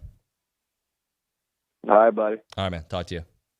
Billy Liucci. Sounds like lunch to me, Nuno. Well, just go either time. You'll love it. Oh, no, I know. All right, buddy. Later, man. Thank you, Billy. Awkward ending. Only way you know how to go. It's so awkward, man. Why do you make it so awkward? I mean, what? It's you over the phone. You try to be so formal. You try to be. It's like I should start asking that. Maybe you should start doing the show in suit and tie like you did the news. Hey, man, I think your phone's going on. I don't hear you anymore. Hello, Billy, are you there? Bye. Later. We'll discuss it over lunch. Hey, buddy. Talk to you. Billy Liucci there on the BCSI hotline. And as I mentioned, Costa Vida, they've got that breakfast going on now. It started today, 7 to 10:30. Go do it. They got wonderful food. You'll love going out there. What a dining experience. Have your business meetings out there. They have coffee. They've got spiced Mexican hot chocolate, orange juice, Horacha coffee. Yeah, I got to use the accent. I apologize for those who are like, why does he always do that? Yeah, well, they do it. By the way, they also have some profit sharing for nonprofit organizations through their Costa Care program. You want to go check it out. You know about the Holly and her husband building this really awesome restaurant here in town, in South College Station, 4501 Millspark Circle, College Station. Told you about the mornings out there. They got the alcohol during the day as well. They got the taco happy hour 2 to 5. They've got it all. Student discount, 15% off. Jump on it. It is Costa Vida in South College Station. I'm Chelsea Reber with your community calendar on the Zone. The Brazos Valley Museum of Natural History has raffle tickets currently on sale for beautiful jewelry in honor of Field of Dreams, a tribute to Randy French. Contact the museum for more information. Loss of a Spouse is a 2-hour seminar for people grieving a spouse's death. It will be held Sunday, January 23rd from 4 to 6 p.m. in the library at Peace Lutheran Church. There is no cost to attend. Blinn Theater Troupe presents The Revolutionists. Performances run January 27th through the 30th. Purchase tickets online at blinn.edu/box office. SARC offers free and confidential services to anyone affected by sexual assault in the Brazos Valley. If you or someone you know is in need, call 979-731-1000. You can call or text the Louis Bellina Show weekdays from 11 to 2 at 979-693-1150. Visit with Louis on the Smoothie King hotline or win a Rudy's gift card and other great prizes by calling 979-693-1150. I'm Chelsea Reber on the Zone. We're here with Jason Rollo of Rollo Insurance. Jason, what makes Rollo unique when dealing with small businesses? Well, we're a business ourselves, and we grew from a notepad to 16 locations. And when you come from the perspective of doing it yourself, I think you understand what business owners face because we face the same things. Technology needs, dealing with those who are clients, as well as dealing with employees, agents. We understand because we're in the same boat, and that gives us a unique perspective in dealing with people and trying to help them. For more information, go to rolloinsurance.com/TexAgs. For our military families, Americans can show appreciation through education. Because of you, I will walk across the stage. I can show my children that they can succeed at any point in their life. I will be able to make a positive difference in the lives of other people. I was able to achieve my dreams to work on eradicate some of the world's top diseases. I was able to get the education that I always wanted. Because of you, I will be paying it forward and serving my nation. Join us at ThanksUSA.org. The flagship station for Aggie Athletics is The Zone. Whenever the Aggies are playing, you can hear them right here at 1150 and 93.7 FM.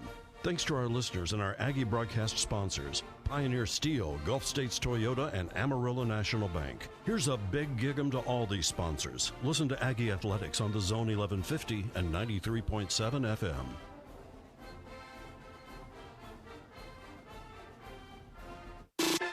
Keyshawn Johnson, Jay Williams, and Max Kellerman. You don't even know me, and that's what Aaron Rodgers is saying. Like, this dude doesn't even know who I am, but he's saying I'm a bad guy. That's crazy to me. And Jay, you probably have experienced this. When people start writing things and saying things and ain't had 2 words with you. They've never even seen you play other than on YouTube. That's crazy. Listen in to Key, Jay Will, and Max, powered by WC Tractor from 5 to 8 on The Zone.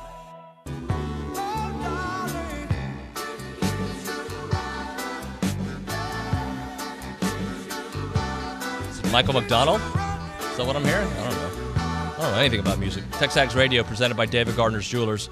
We are here in the Rollo Insurance studio. Let's go to ESPN and SEC Networks. Tom Hart on the BCSI hotline. Good morning to you, sir. What's up? That I don't know anything about music. I mean, that's a great line. You just own it and you're like, whatever. You want to be the music guy, Mr. Whoever's playing the music, be the music guy. That ain't me. I love it. Look, I don't know anything. I know a little bit about Spanish music and hip hop, but I'm too old to be talking about that on radio, so I've moved on from that. But hey, are you pumped about tonight? Yeah, I'm excited. I think it'll be a fun game. I don't mean to be negative, but I feel like it was such a great NFL weekend, and especially that game last night that goes overtime, that everyone was so dialed in to what was happening on the NFL. I feel like college football is forced to take a back seat with the additional week of NFL ball. I just don't feel like there's the buildup nationally that maybe this game deserves. But yeah, I'm excited. I'm excited for a lot of different reasons. I want to see Kirby's face. Like, to me, Kirby is Saban versus Kirby. That's the battle in this game. And Kirby's a central figure because there's so much pressure on him to win. And he's promised so much to Georgia fans and the entire state. And he's built this and he's come so close. And it's not, I don't think it's indicative. I don't want to be unfair. Just if Georgia doesn't win tonight, doesn't mean they're not going to win a national championship, right? I mean, they're going to be in the mix more often than they're not. It's just that you come this close again, and you come this close against your mentor and the GOAT. And if you can't get over that hump, the anguish will be real, and Kirby doesn't hide his emotions. You'll be able to see it on his face. So that, from a theatrical standpoint, is kind of what I'm looking at first, because you very rarely see anguish on Saban's face. I mean, you see fury, you see bemusement, you see indifference, but he doesn't usually get caught in something unexpected. Tom, I look back at that first game, the SEC championship game, and I see a first quarter where Georgia really played well, and then they were up, and the narrative was like, maybe this is really their year. Then the wheels fell off. I gotta think there's gonna be some adjustments, and they're gonna put Bryce under some pressure because we didn't see enough of that in the SEC championship game. Well, it's interesting. I was just looking over those numbers this morning, and I was in the building for that game. They tried to get pressure on him. They blitzed almost 40% of his dropbacks, but they didn't get a single sack in 45 pass attempts. That is not going to cut it tonight. And it depends on when you bring the pressure and how you bring the pressure, and is it predictable when you bring the pressure, and how quickly is he getting rid of the football, because he did a great job there. You focus, I thought early on, like, first of all, when I saw Brian Robinson on the field to open the game, I thought, okay, this is a good sign for Alabama, because he had been banged up. And then he was effective enough running. The Alabama run game didn't put up a ton of numbers because they threw it so much. But if you look a little bit deeper dive, they averaged almost 3 yards before they were contacted, which is far and away the best number against that Georgia front four all season long. But to me, what set them apart against the pressure is when he was able to get to Jamison Williams. I think they ran 4 screens to him that he was able to catch and run and turn into big plays. A couple of 50-yarders. One came on a slant, one came on a streak. So this balance, even though Mechie's not available in this one, this balance with Jamison Williams, we're either going to get it to him early or get him in man coverage and let him run by a guy. I just thought the Alabama offense, everything Bill O'Brien wanted to do, he was able to execute for whatever reason. So yeah, you've got to bring pressure on Bryce Young, but it's playing with fire, right? I mean, when you bring pressure, are you man on the back end, which is not Georgia's strength necessarily, but Bryce Young's weakness? And can you get to him? Because if you bring pressure and you can't get to him, then he's got dudes, no matter who it is, that could just run for days. Who's the best player on the field tonight? That's a fantastic question. I'm tempted to say Jordan Davis. And I'm not even thinking like NFL pedigree or what's next. I know as good as Stetson Bennett is and will be, he's pretty far down the line. I like Brock Bowers a lot. I mean, he had 10 catches in that SEC championship game. I don't know why he's so hard to find. I mean, the first game of the semifinal, they basically left him uncovered. And I'm like, I tweeted it out immediately at the time. If there's one guy on Georgia's offense you've got to cover, it's that big tight end who's their leading receiver and set a Georgia record for touchdown catches in a single season. Go find Brock Bowers and put somebody on him. Even if it's a mismatch and it's a linebacker that he can get past, at least put a body in front of him. And that wasn't happening in the semifinal. He'll have plenty of attention. Jamison Williams looks like it. Bryce Young looks like it. Jordan Davis looks like it. There's a lot of talent. I just think that the top end of the talent, the top probably 2 or 3 guys will be wearing Alabama uniforms, and then their lack of depth. Like you get to player 4 through 12, probably all Georgia picks. Like if you were running a draft, and to me, that's where this game balances out. Talking to Tom Hart on the BCSI hotline. Let's turn our attention to SEC basketball. It's kind of nuts this year, man. And I guess from an A&M perspective, good start so far, dramatic finishes, a team that grinds out victories. How do you see the SEC playing out? Yeah, they're always playing close games, right? It's funny. I was talking to Will Wade. I had the LSU game on Saturday, and A&M came up, and specifically this Arkansas matchup. And by the way, just a sidebar, everyone's trying to figure out what's going on with Arkansas, right? I mean, they're supposed to be one of the top 6 teams in the SEC. They certainly haven't played like it. Not taking anything away from A&M, but it's what's going on with that chemistry, what's going on with that squad. Like, why aren't they better? Because they've got the pieces to be really good. I think JD Notte showed that the other day. But talking with Will, and I said, I can't figure out A&M. I can't figure out Arkansas. And he's like, no, A&M's going to win that game. I was like, what are you talking about? And I didn't look at it, but I assume Arkansas was favored, right? I mean, that's my assumption. I said, really? And he said it so confidently. He said, look at the history. He's like, Buzz knows Arkansas. That dude knows how to coach against that team. What he does and his ability to mix things up has constantly confused what Arkansas wants to do. Listen, it's just another further example that these coaches know this sport, especially within the league, way better than anybody else, because he was right on the money. So as it stands now, I think you have 5 teams fighting for those 4 spots of the double bye, and then you have a middle of the pack with A&M and Florida, and Arkansas is probably the back end of that. And then I would have told you that the bottom third of the league is really going to face an uphill climb and is probably the weakest portion of the league, that there's not much depth. And then Missouri goes out and gets 30-something from Kobe Brown and beats Alabama at home. So it's really hard to figure out.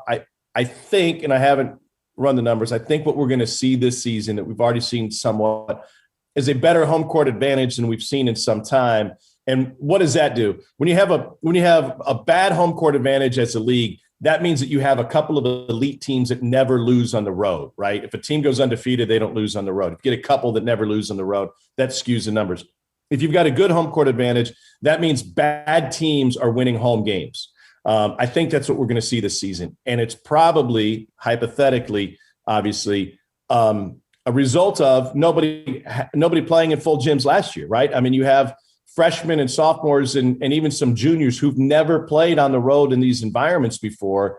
And it's obviously a challenge. Last thing for you. I saw you tweeting about Clay's day yesterday. Just how cool was it to see him after, how long has it been? 36 months, something like that. Yeah. So my son is a huge NBA fan, and that's all he would talk about all day. Hey, Clay's coming back. Clay, can we watch? Clay's coming back. We got to watch this game. And the buildup was cool. The drama was cool. And I turned to him and I said, okay, I said, this is just my guess. I said, your dad kind of knows what he's talking about when it comes to sports sometimes. I said, they're going to run the first play for Klay Thompson. I was like, he's going to touch the ball and he's going to, whether it's a 3 or get to the rim. He's like, why would you think of that? I said, just wait. And sure enough, he gets it in the wing, gets in and delivers. It's, that was however you feel about the Warriors and how they compare historically. Taking Klay away interrupted what could have been one of the most incredible runs we've seen, going back to probably Jordan and the Bulls. Mm-hmm. And it was obviously a different team makeup, but those injuries, first the knee and then the Achilles, cost them that. So I'm fascinated by the comeback. And can he be that guy again? And can they be that team and that organization again? Tom, I appreciate your time, brother. Talk to you soon, man. All right, man. Be good. All right, Tom Hart there on the BCSI hotline. Appreciate his time here. When we do come back around Aggieland here on the program, it's TexAgs Radio presented by David Gardner's Jewelers. Your home for Sunday and Monday night NFL is Sports Radio 1150 AM and 93.7 FM. The NFL is on the zone. Question. Would you pick a chain barbecue place over a hometown joint? Do you root for East Coast universities instead of the local team? Nah, then why choose a big Wall Street bank? A&B started in 1892. 5 generations later, we're still owned and operated by the same Texas family. We support this community. We value your privacy. We make quick decisions, and we hate red tape. We answer to you, not Wall Street. Bank with A&B. Family owned, Texas proud. Member FDIC, Equal Housing Lender. Looking for more ways to save money? Aren't we all? Jenny here. Shop your local Big Deals online store. You'll find gift certificates to all kinds of local businesses, places where you already shop, restaurants you already love, and great local entertainment. The best part? All of these gift certificates are on sale at discounted prices. Get them for yourself or buy them as a gift. Shop and save. You'll be glad you did. AggielandBigDeals.com to save big. AggielandBigDeals.com. Hey parents, when it comes to your child's education, there's a lot to consider. No matter what you're searching for, search the Bryan Broadcasting half-price tuition program first. We've partnered with schools and learning centers throughout the area to get your students started with high-quality programs at half price. Right now, we're featuring half-price tuitions at Hopewell Classical Day School, Kitty Castle, Kinder Music, Southwood Learning Center, and more. Half-price tuitions are first come, first served, and availability is limited. Go to halfpricebrazos.com. In Africa, 5-year-old Chiru has no choice. She and millions like her must walk miles every day for dirty water. But together, we can end their walk by providing clean water close by. Instead of spending hours walking to get water that makes them sick, girls can be in a classroom that expands their minds, and moms will gain back time to care for their families. Sons and daughters can grow up strong, finally free of sicknesses caused by dirty water. At World Vision, care about clean water runs deep. Deep enough to reach one new person with clean water every 10 seconds. Because every child, every person, everywhere deserves clean water and the chance to rise to their full potential. It's true. When you just add water, you change a life. Learn more at worldvision.org. On Sports Talk, Chip visits with author John Feinstein about his new book on racial issues in sports. I actually went to see John Thompson, Yes. The late, great Georgetown coach, who had become kind of a mentor to me in his retirement. And I told him what I wanted to do. He laughed, and he said, you might as well try to explain the Holy Trinity because it is such a complicated issue. And then he pointed a finger at me, and he said, which is why you have to do it. Sports Talk, tackling tough issues from 4 to 6 weekdays on The Zone.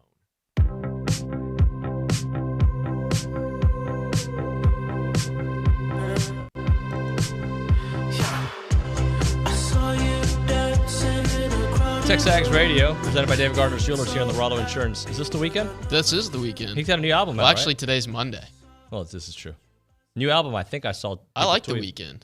Do you? I like The Weeknd. Yeah.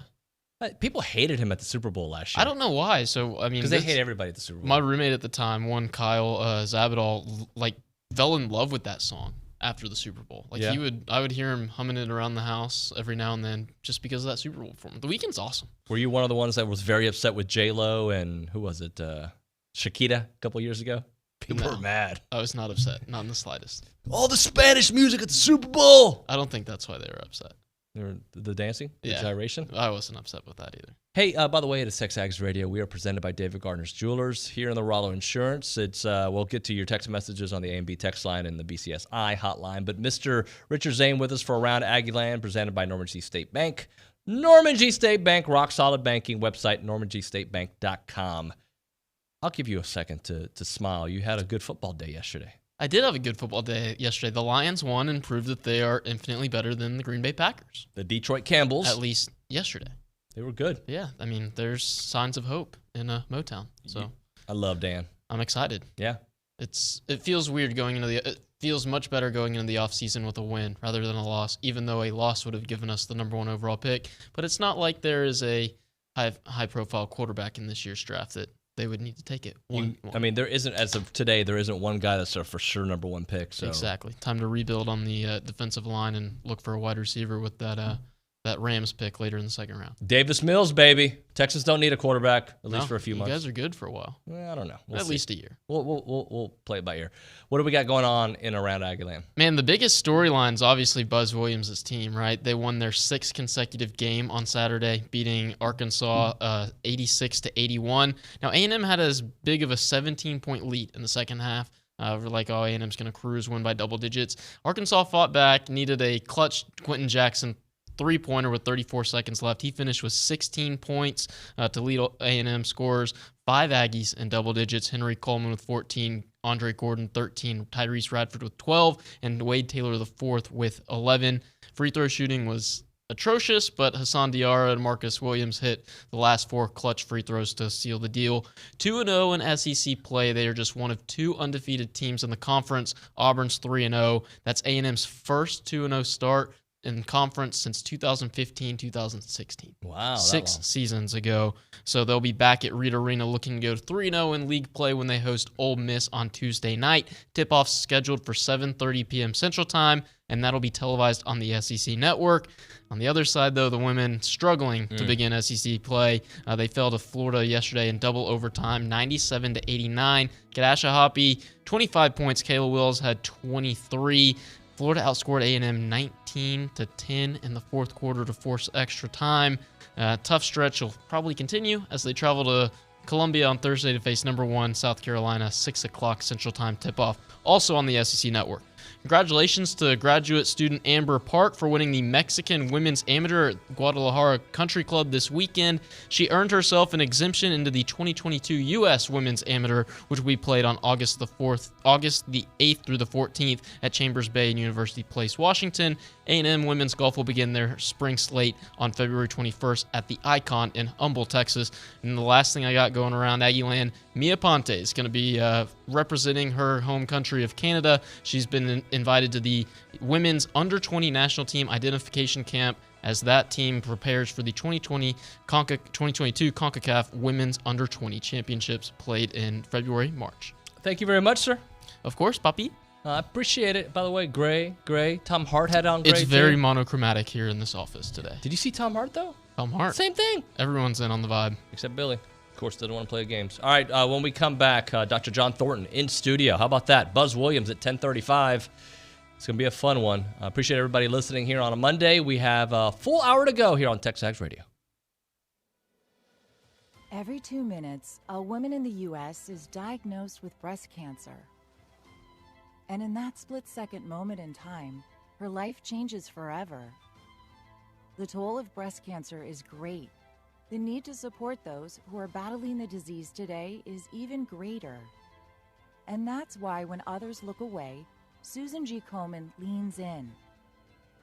We're fighting alongside patients because we know one moment can change a lifetime. Fighting breast cancer takes funding for research to discover the next new treatment, providing access to quality and affordable health care, and people willing to take action by raising funds and raising their voice to advocate for others. United by hope, we can end breast cancer. Join our fight. Save lives. Download podcast of your favorite shows, Louie, Chip, or TexAgs in the Pod Center at zone1150.com. Subscribe and have them downloaded daily for you in the Pod Center at zone1150.com. This is KZNE College Station Bryan.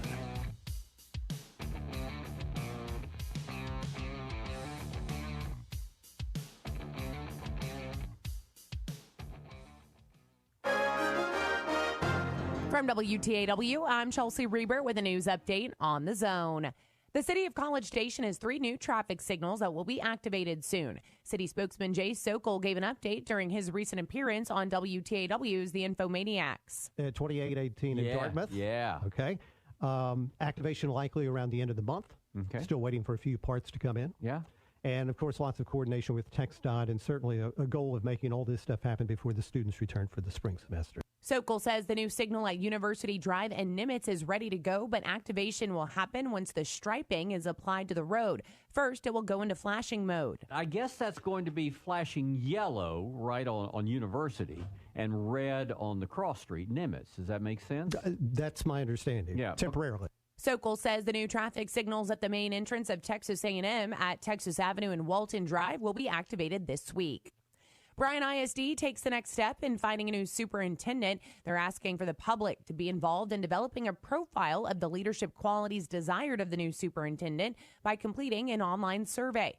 There will also be an opportunity to provide input in person on Wednesday evening. 2 sessions will be held at 6 and 7 at the BISD Administration Building on Ennis Street. Find a link to the online survey at WTAW.com. Got rabbits and chickens? A new state law that kicked in January 1st will keep your property from being taxed for doing that.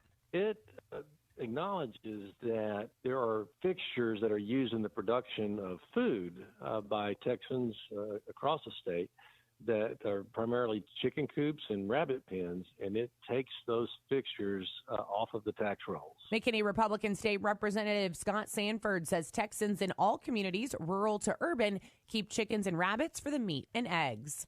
For more news, go to WTAW.com. I'm Chelsea Reber on The Zone. If you have a debit card, you're used to spending money. But what if your card actually ended up earning you money? That's not exactly normal, but that's what you can get at A&B. It's called Kasasa Cashback Checking. Don't mind the weird name. What you need to know is that it's a free account with cash rewards. Use your debit card for everyday purchases, and we'll pay you cash back every month. If that doesn't sound like normal banking, well, guess what? We're not a normal bank. So contact A&B today and ask for Kasasa or visit ANB.com. Equal housing lender, member FDIC. Today, millions of people all across America are building a life in recovery from addiction and mental illness, helping themselves and helping each other, with friends, family, and community lending their strength and support. Join the Voices for Recovery. Together, we are stronger. For 24-hour free and confidential information and treatment referral for mental and substance use disorders, for you or someone you know, call 1-800-662-HELP. Brought to you by the U.S. Department of Health and Human Services. Good morning, sports fans. I'm Zach Taylor with your Aggie Sports Minute on The Zone. This Sports Minute is brought to you by Hilco Metal Roofing and Supply. Call 936-825-0500 or click HilcoSupply.com. A heartbreaker for number 25 Texas A&M women's basketball yesterday as the ladies were done in by Florida 97-89 in double overtime. Coach Gary Blair after the loss. As a coaching staff and as a basketball team, we lost our composure during the ball game in the first half as a coaching staff, and that's on us. I've got a great bunch of kids that we played too one-dimensional out there on the court. Instead of being, I got to worry about this kid's left hand or this kid's right hand or this kid's this. Now, the Aggies were up by 19 at one point in the second half before the Gators came storming back. With the loss, the Maroon and White fall to 10-5 overall and 0-3 in SEC play. Get more of Coach Blair's take, as well as Buzz Williams for the guys. Tune into the coaches' radio shows tonight from 6 to 8 on 1620, 94.5 WTAW.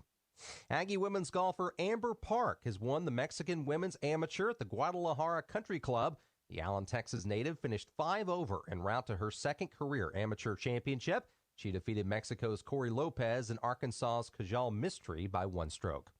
And that's been your Aggie Sports Minute, brought to you by Hilco Metal Roofing and Supply. On The Zone, I'm Zach Taylor. Listening to The Zone on your smart speaker is easy. If Louie can do it, anyone can do it. 2 simple steps, and you can hear Chip Howard Sports Talk, TexAgs Radio, The Louie Bellina Show, or Aggie football, basketball, or baseball on your smart speaker. Step 1, and one time only needed, say Enable Zone 1150 skill. Then anytime you want to hear your favorite host or teams, all you have to do is say, play Zone 1150. Make sure to set it up and say, Enable Zone 1150 skill. And then listen in anytime just by saying, play Zone 1150.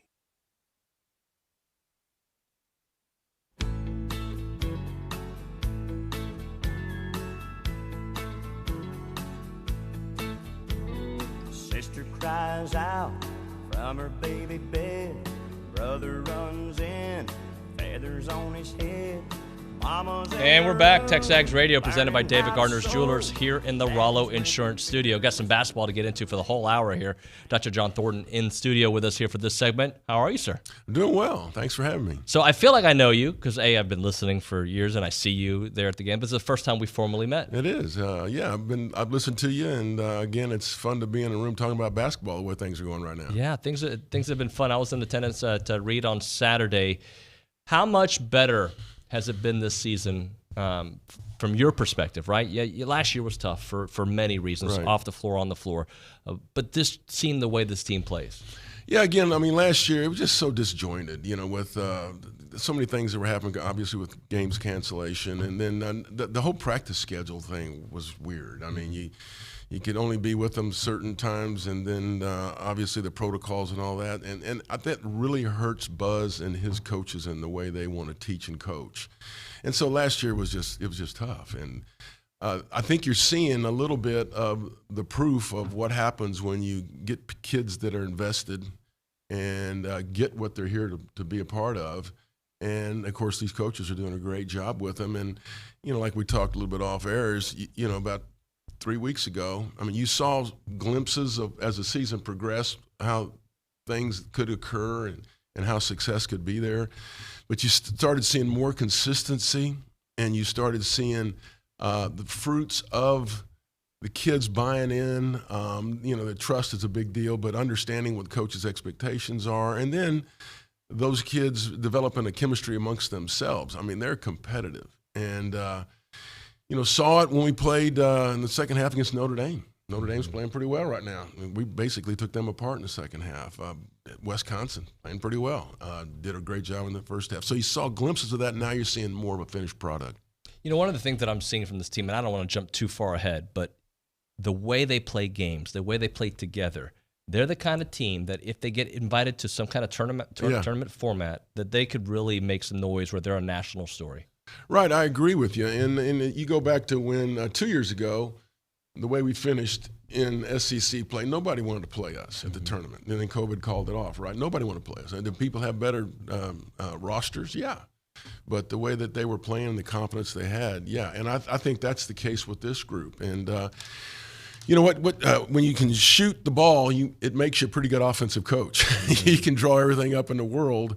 Execution's critical, but you got to have guys that believe and can shoot and know shots that they're supposed to be shooting. And this team's really figured that out. And they've worked really hard over the course of the summer, thousands. I'm not saying thousands of shots. I mean thousands of shots, literally. And you've seen guys really, really work. And you're going to have nights, right? But to be leading the SEC in field goal percentage from where we were last year, we couldn't buy a bucket, is a heck of a statement for the work that these coaches and these players have put in. It's not one or two guys. There's multiples of guys that can be in at a time and really get some things going. All right, let's get into a couple of the warts, though. The free throws are an issue. It could have cost them the game, but if you hit just a couple more, it's not even a contest. But I got to think that these players throughout their career have hit free throws. What is happening for the team? Yeah, again, it's like it's the unspoken truth. When it occurs, you go, hey, we're having a hard time making free throws. We're better free throw shooters than that. You don't want to make too much of an attention to it. You make it a bigger problem than what it is. For everybody that watches and listens, they practice all the time, and they do it individually. I think with this group, they're better shooters than obviously their field goal percentage. I mean, their free throw percentage indicates. They got to see it go in. And Henry Coleman went through a little bit of he got off to a good start, got a little bit of something. But then now you see him. I like him going to the line, right? Quentin Jackson last year got in a little bit of a funk free throw shooting wise, and then now he's a solid 80% free throw shooter. These guys can shoot. Wade Taylor, I put him on the line every time. He's going to get better. We know that. So, yeah, it is important. And this team doesn't have that margin for error. We don't have that huge guy that can, clean the glass. We don't have, a go-to guy, a 6'8", that can, beat you off the dribble facing the basket. But we got guys that can hurt you different ways. But we got to rebound and we got to make free throws. But one of Buzz's things is, and, he's a statistical guy, and rightfully so, the areas that you got to do well in is you got to go to the line. He wants to get in the bonus early. You want to get them in foul trouble, but you got to make your free throws. And that was so frustrating. You got to go make those guys. And I know that, they're putting a little bit too much pressure on themselves, probably to a certain extent. Hey, go make them. And, it's the simple things. Get the routine down, see it fall a couple of times, they'll be on their way. And it's amazing, though. They made them when they mattered, and at the end of the day, that's how they won that game. Yeah, and, you've seen a lot of basketball, and I've been on the bench and seen a lot of basketball, but, and then you look at them, and they're not just a lights-out free throw shooting team either. They have 3 guys that are really good, and that skews their free throw percentage. But that night, they were knocking them all down. And you can say what you want to say about Hassan coming off the bench and, draining that first one, just beautiful, didn't hit the rim. The next one bounces straight up about 3 feet, then goes down. You go like, dadgummit, man, right. Make it easy on us. But they hit a couple that hit the front of the rim and crawled in. That's the nature of the beast. Explain to me, and I'm going to ask Buzz this when he's going to be on the show here in a few minutes, how you miss as many free throws as you miss. You give up 20 offensive rebounds, yet you win the game and probably could have won going away if just a couple of minutes had gone different. Yeah, so one is their defense is intimidating. And when they do it, and you got the whole game to do this, but they can be so disruptive.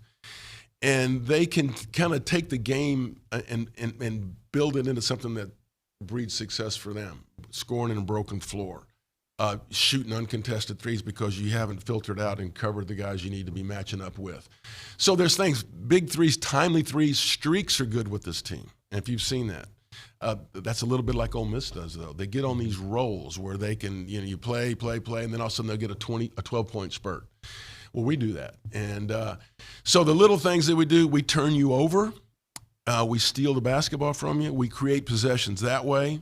And what we've done is we made big plays late. And that's something that's what good teams do. And what's interesting about this group, when they play, it could come from numbers of people and combinations. And I think that's the beauty of a team concept that Buzz works for so much. Quentin, arguably our best player, comes off the bench because he's a spark. Mm-hmm. He gets it. He does that. Nobody does that. He's got his role.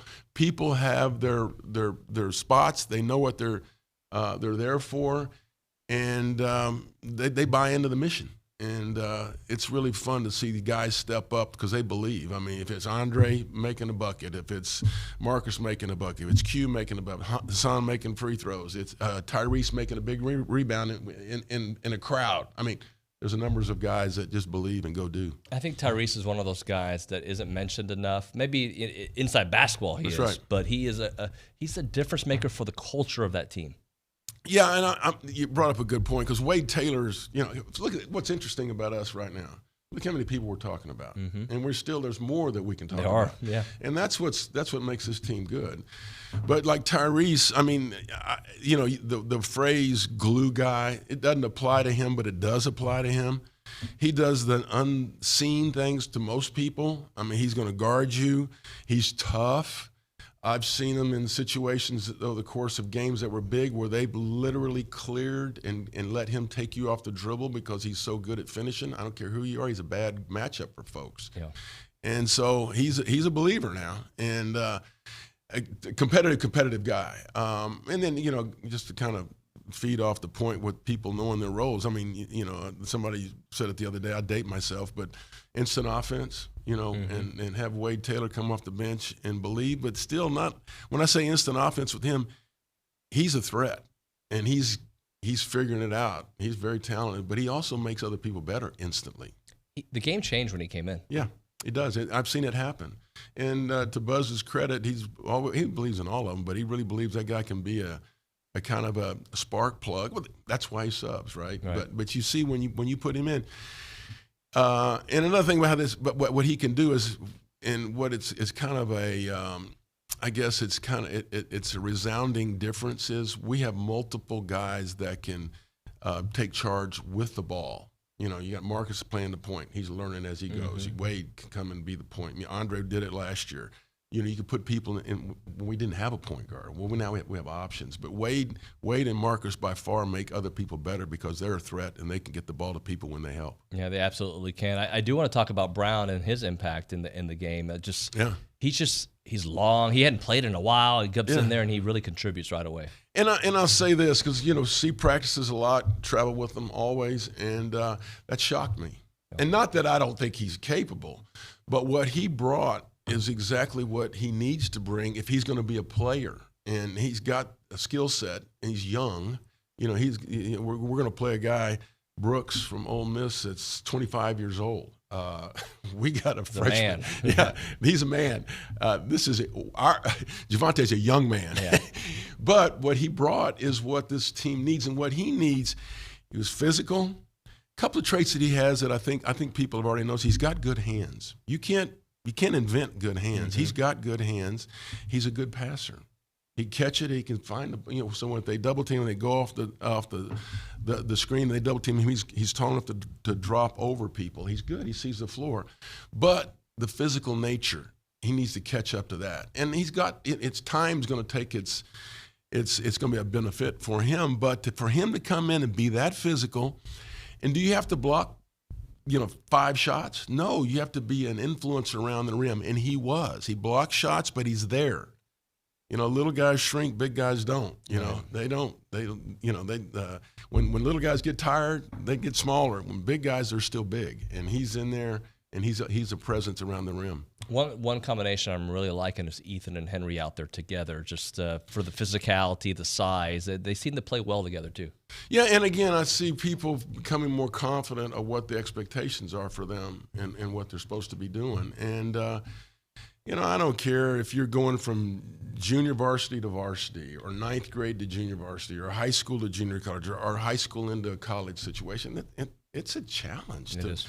It's one thing, the talent levels jumps up a notch. You got that, whatever level it is. But you're learning a new program. You're learning, the system. It's a whole new environment for you.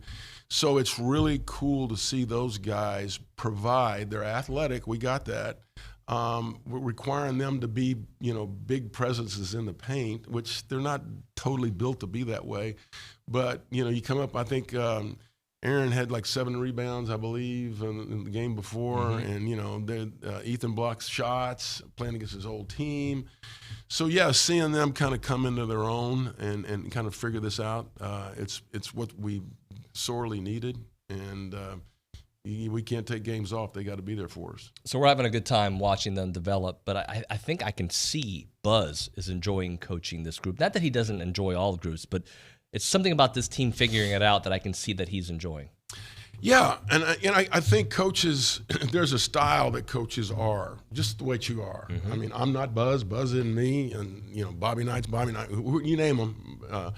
They're what they are, but you see coaches adjust to the personality of their team somewhat. Mm-hmm. And if teams, the collection of personalities, and they come together, they develop their own distinct little, core of what they are, and he's enjoying this team. And, you really don't get Buzz to talk much about the X and O part, which he knows obviously a great deal about. He talks about personality. He talks about, individuals. He talks about family. He talks about that. And that's not fake. That's what this thing's based on. And those guys, they have fun in practice. Now, is he hard? Does he coach them tough? Yeah. But you can see those guys buying in and having fun, reaping the rewards of what they're investing in. Dr. Thornton, last thing for you. Ole Miss coming up. What would it mean for this program to start off 3-0 after the last couple of years, if they can do it? Yeah, it'd be huge. And I mean, I was sitting there and don't want to talk too much, talk to some of the coaches about it, but this past game was big. Mm-hmm. I mean, you don't want to think too far. You're not going to think past games, right?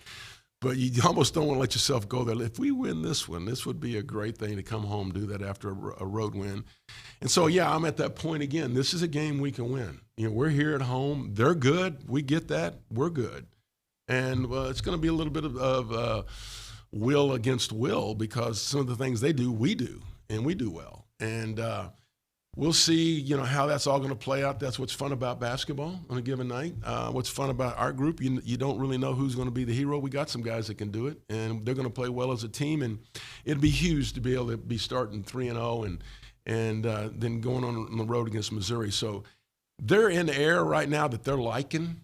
And now if they're mature enough and disciplined enough to not get away from what they're doing and continue to build, I'm liking the start of this SEC and see where it goes. Dr. Thornton, thank you so much. Thank you for having me. It's fun. I appreciate it. Much more basketball here on TexAgs Radio, presented by David Gardner's Jewelers. Your home for Texas A&M baseball is Sports Radio 1150 AM and 93.7 FM. The Zone. Our publications reach every corner of the Brazos Valley, and we want to partner with you in sharing your message with the community. You may recognize a few of our Bryan Broadcasting publications. Best of the Brazos Valley. Brazos Life, the annual manual. Welcome home, Brazos Valley. Brazos Family. Brazos Wellness. Brazos Valley Bride. Peace, Brazos Christian Life. With the combined power of 7 magazine titles, 11 radio stations, and digital solutions, Bryan Broadcasting Publications can help you be heard. Call 979-695-9595 to learn more. One of our biggest problems today is that we are afraid to have others challenge our mindset, and therefore we avoid topics that can lead to challenging conversations. At a young age, we're told not to talk about anything that is remotely divisive, but without having challenging conversations, how do you know that what you're saying is your truth and not just something you were raised to believe? Having conversations is how we learn. It's important to be able to see the other sides of things in order to form an opinion and choose what's best for you. Let's say you were raised to shower with all your clothes on. You could go throughout life thinking that is the best way to get clean. And if you never meet anyone brave enough to talk about hygiene, then you may never know that there is a better way. There's no reason to be afraid of differences. Limiting yourself to certain topics can render yourself unable to talk to friends, coworkers, or even family. To avoid challenging conversations is the same as to keep your mind trapped in a little box. Open your box and start having more civic conversation. Civility. It's an American thing. From AmericanThing.org. The flagship station for Aggie athletics is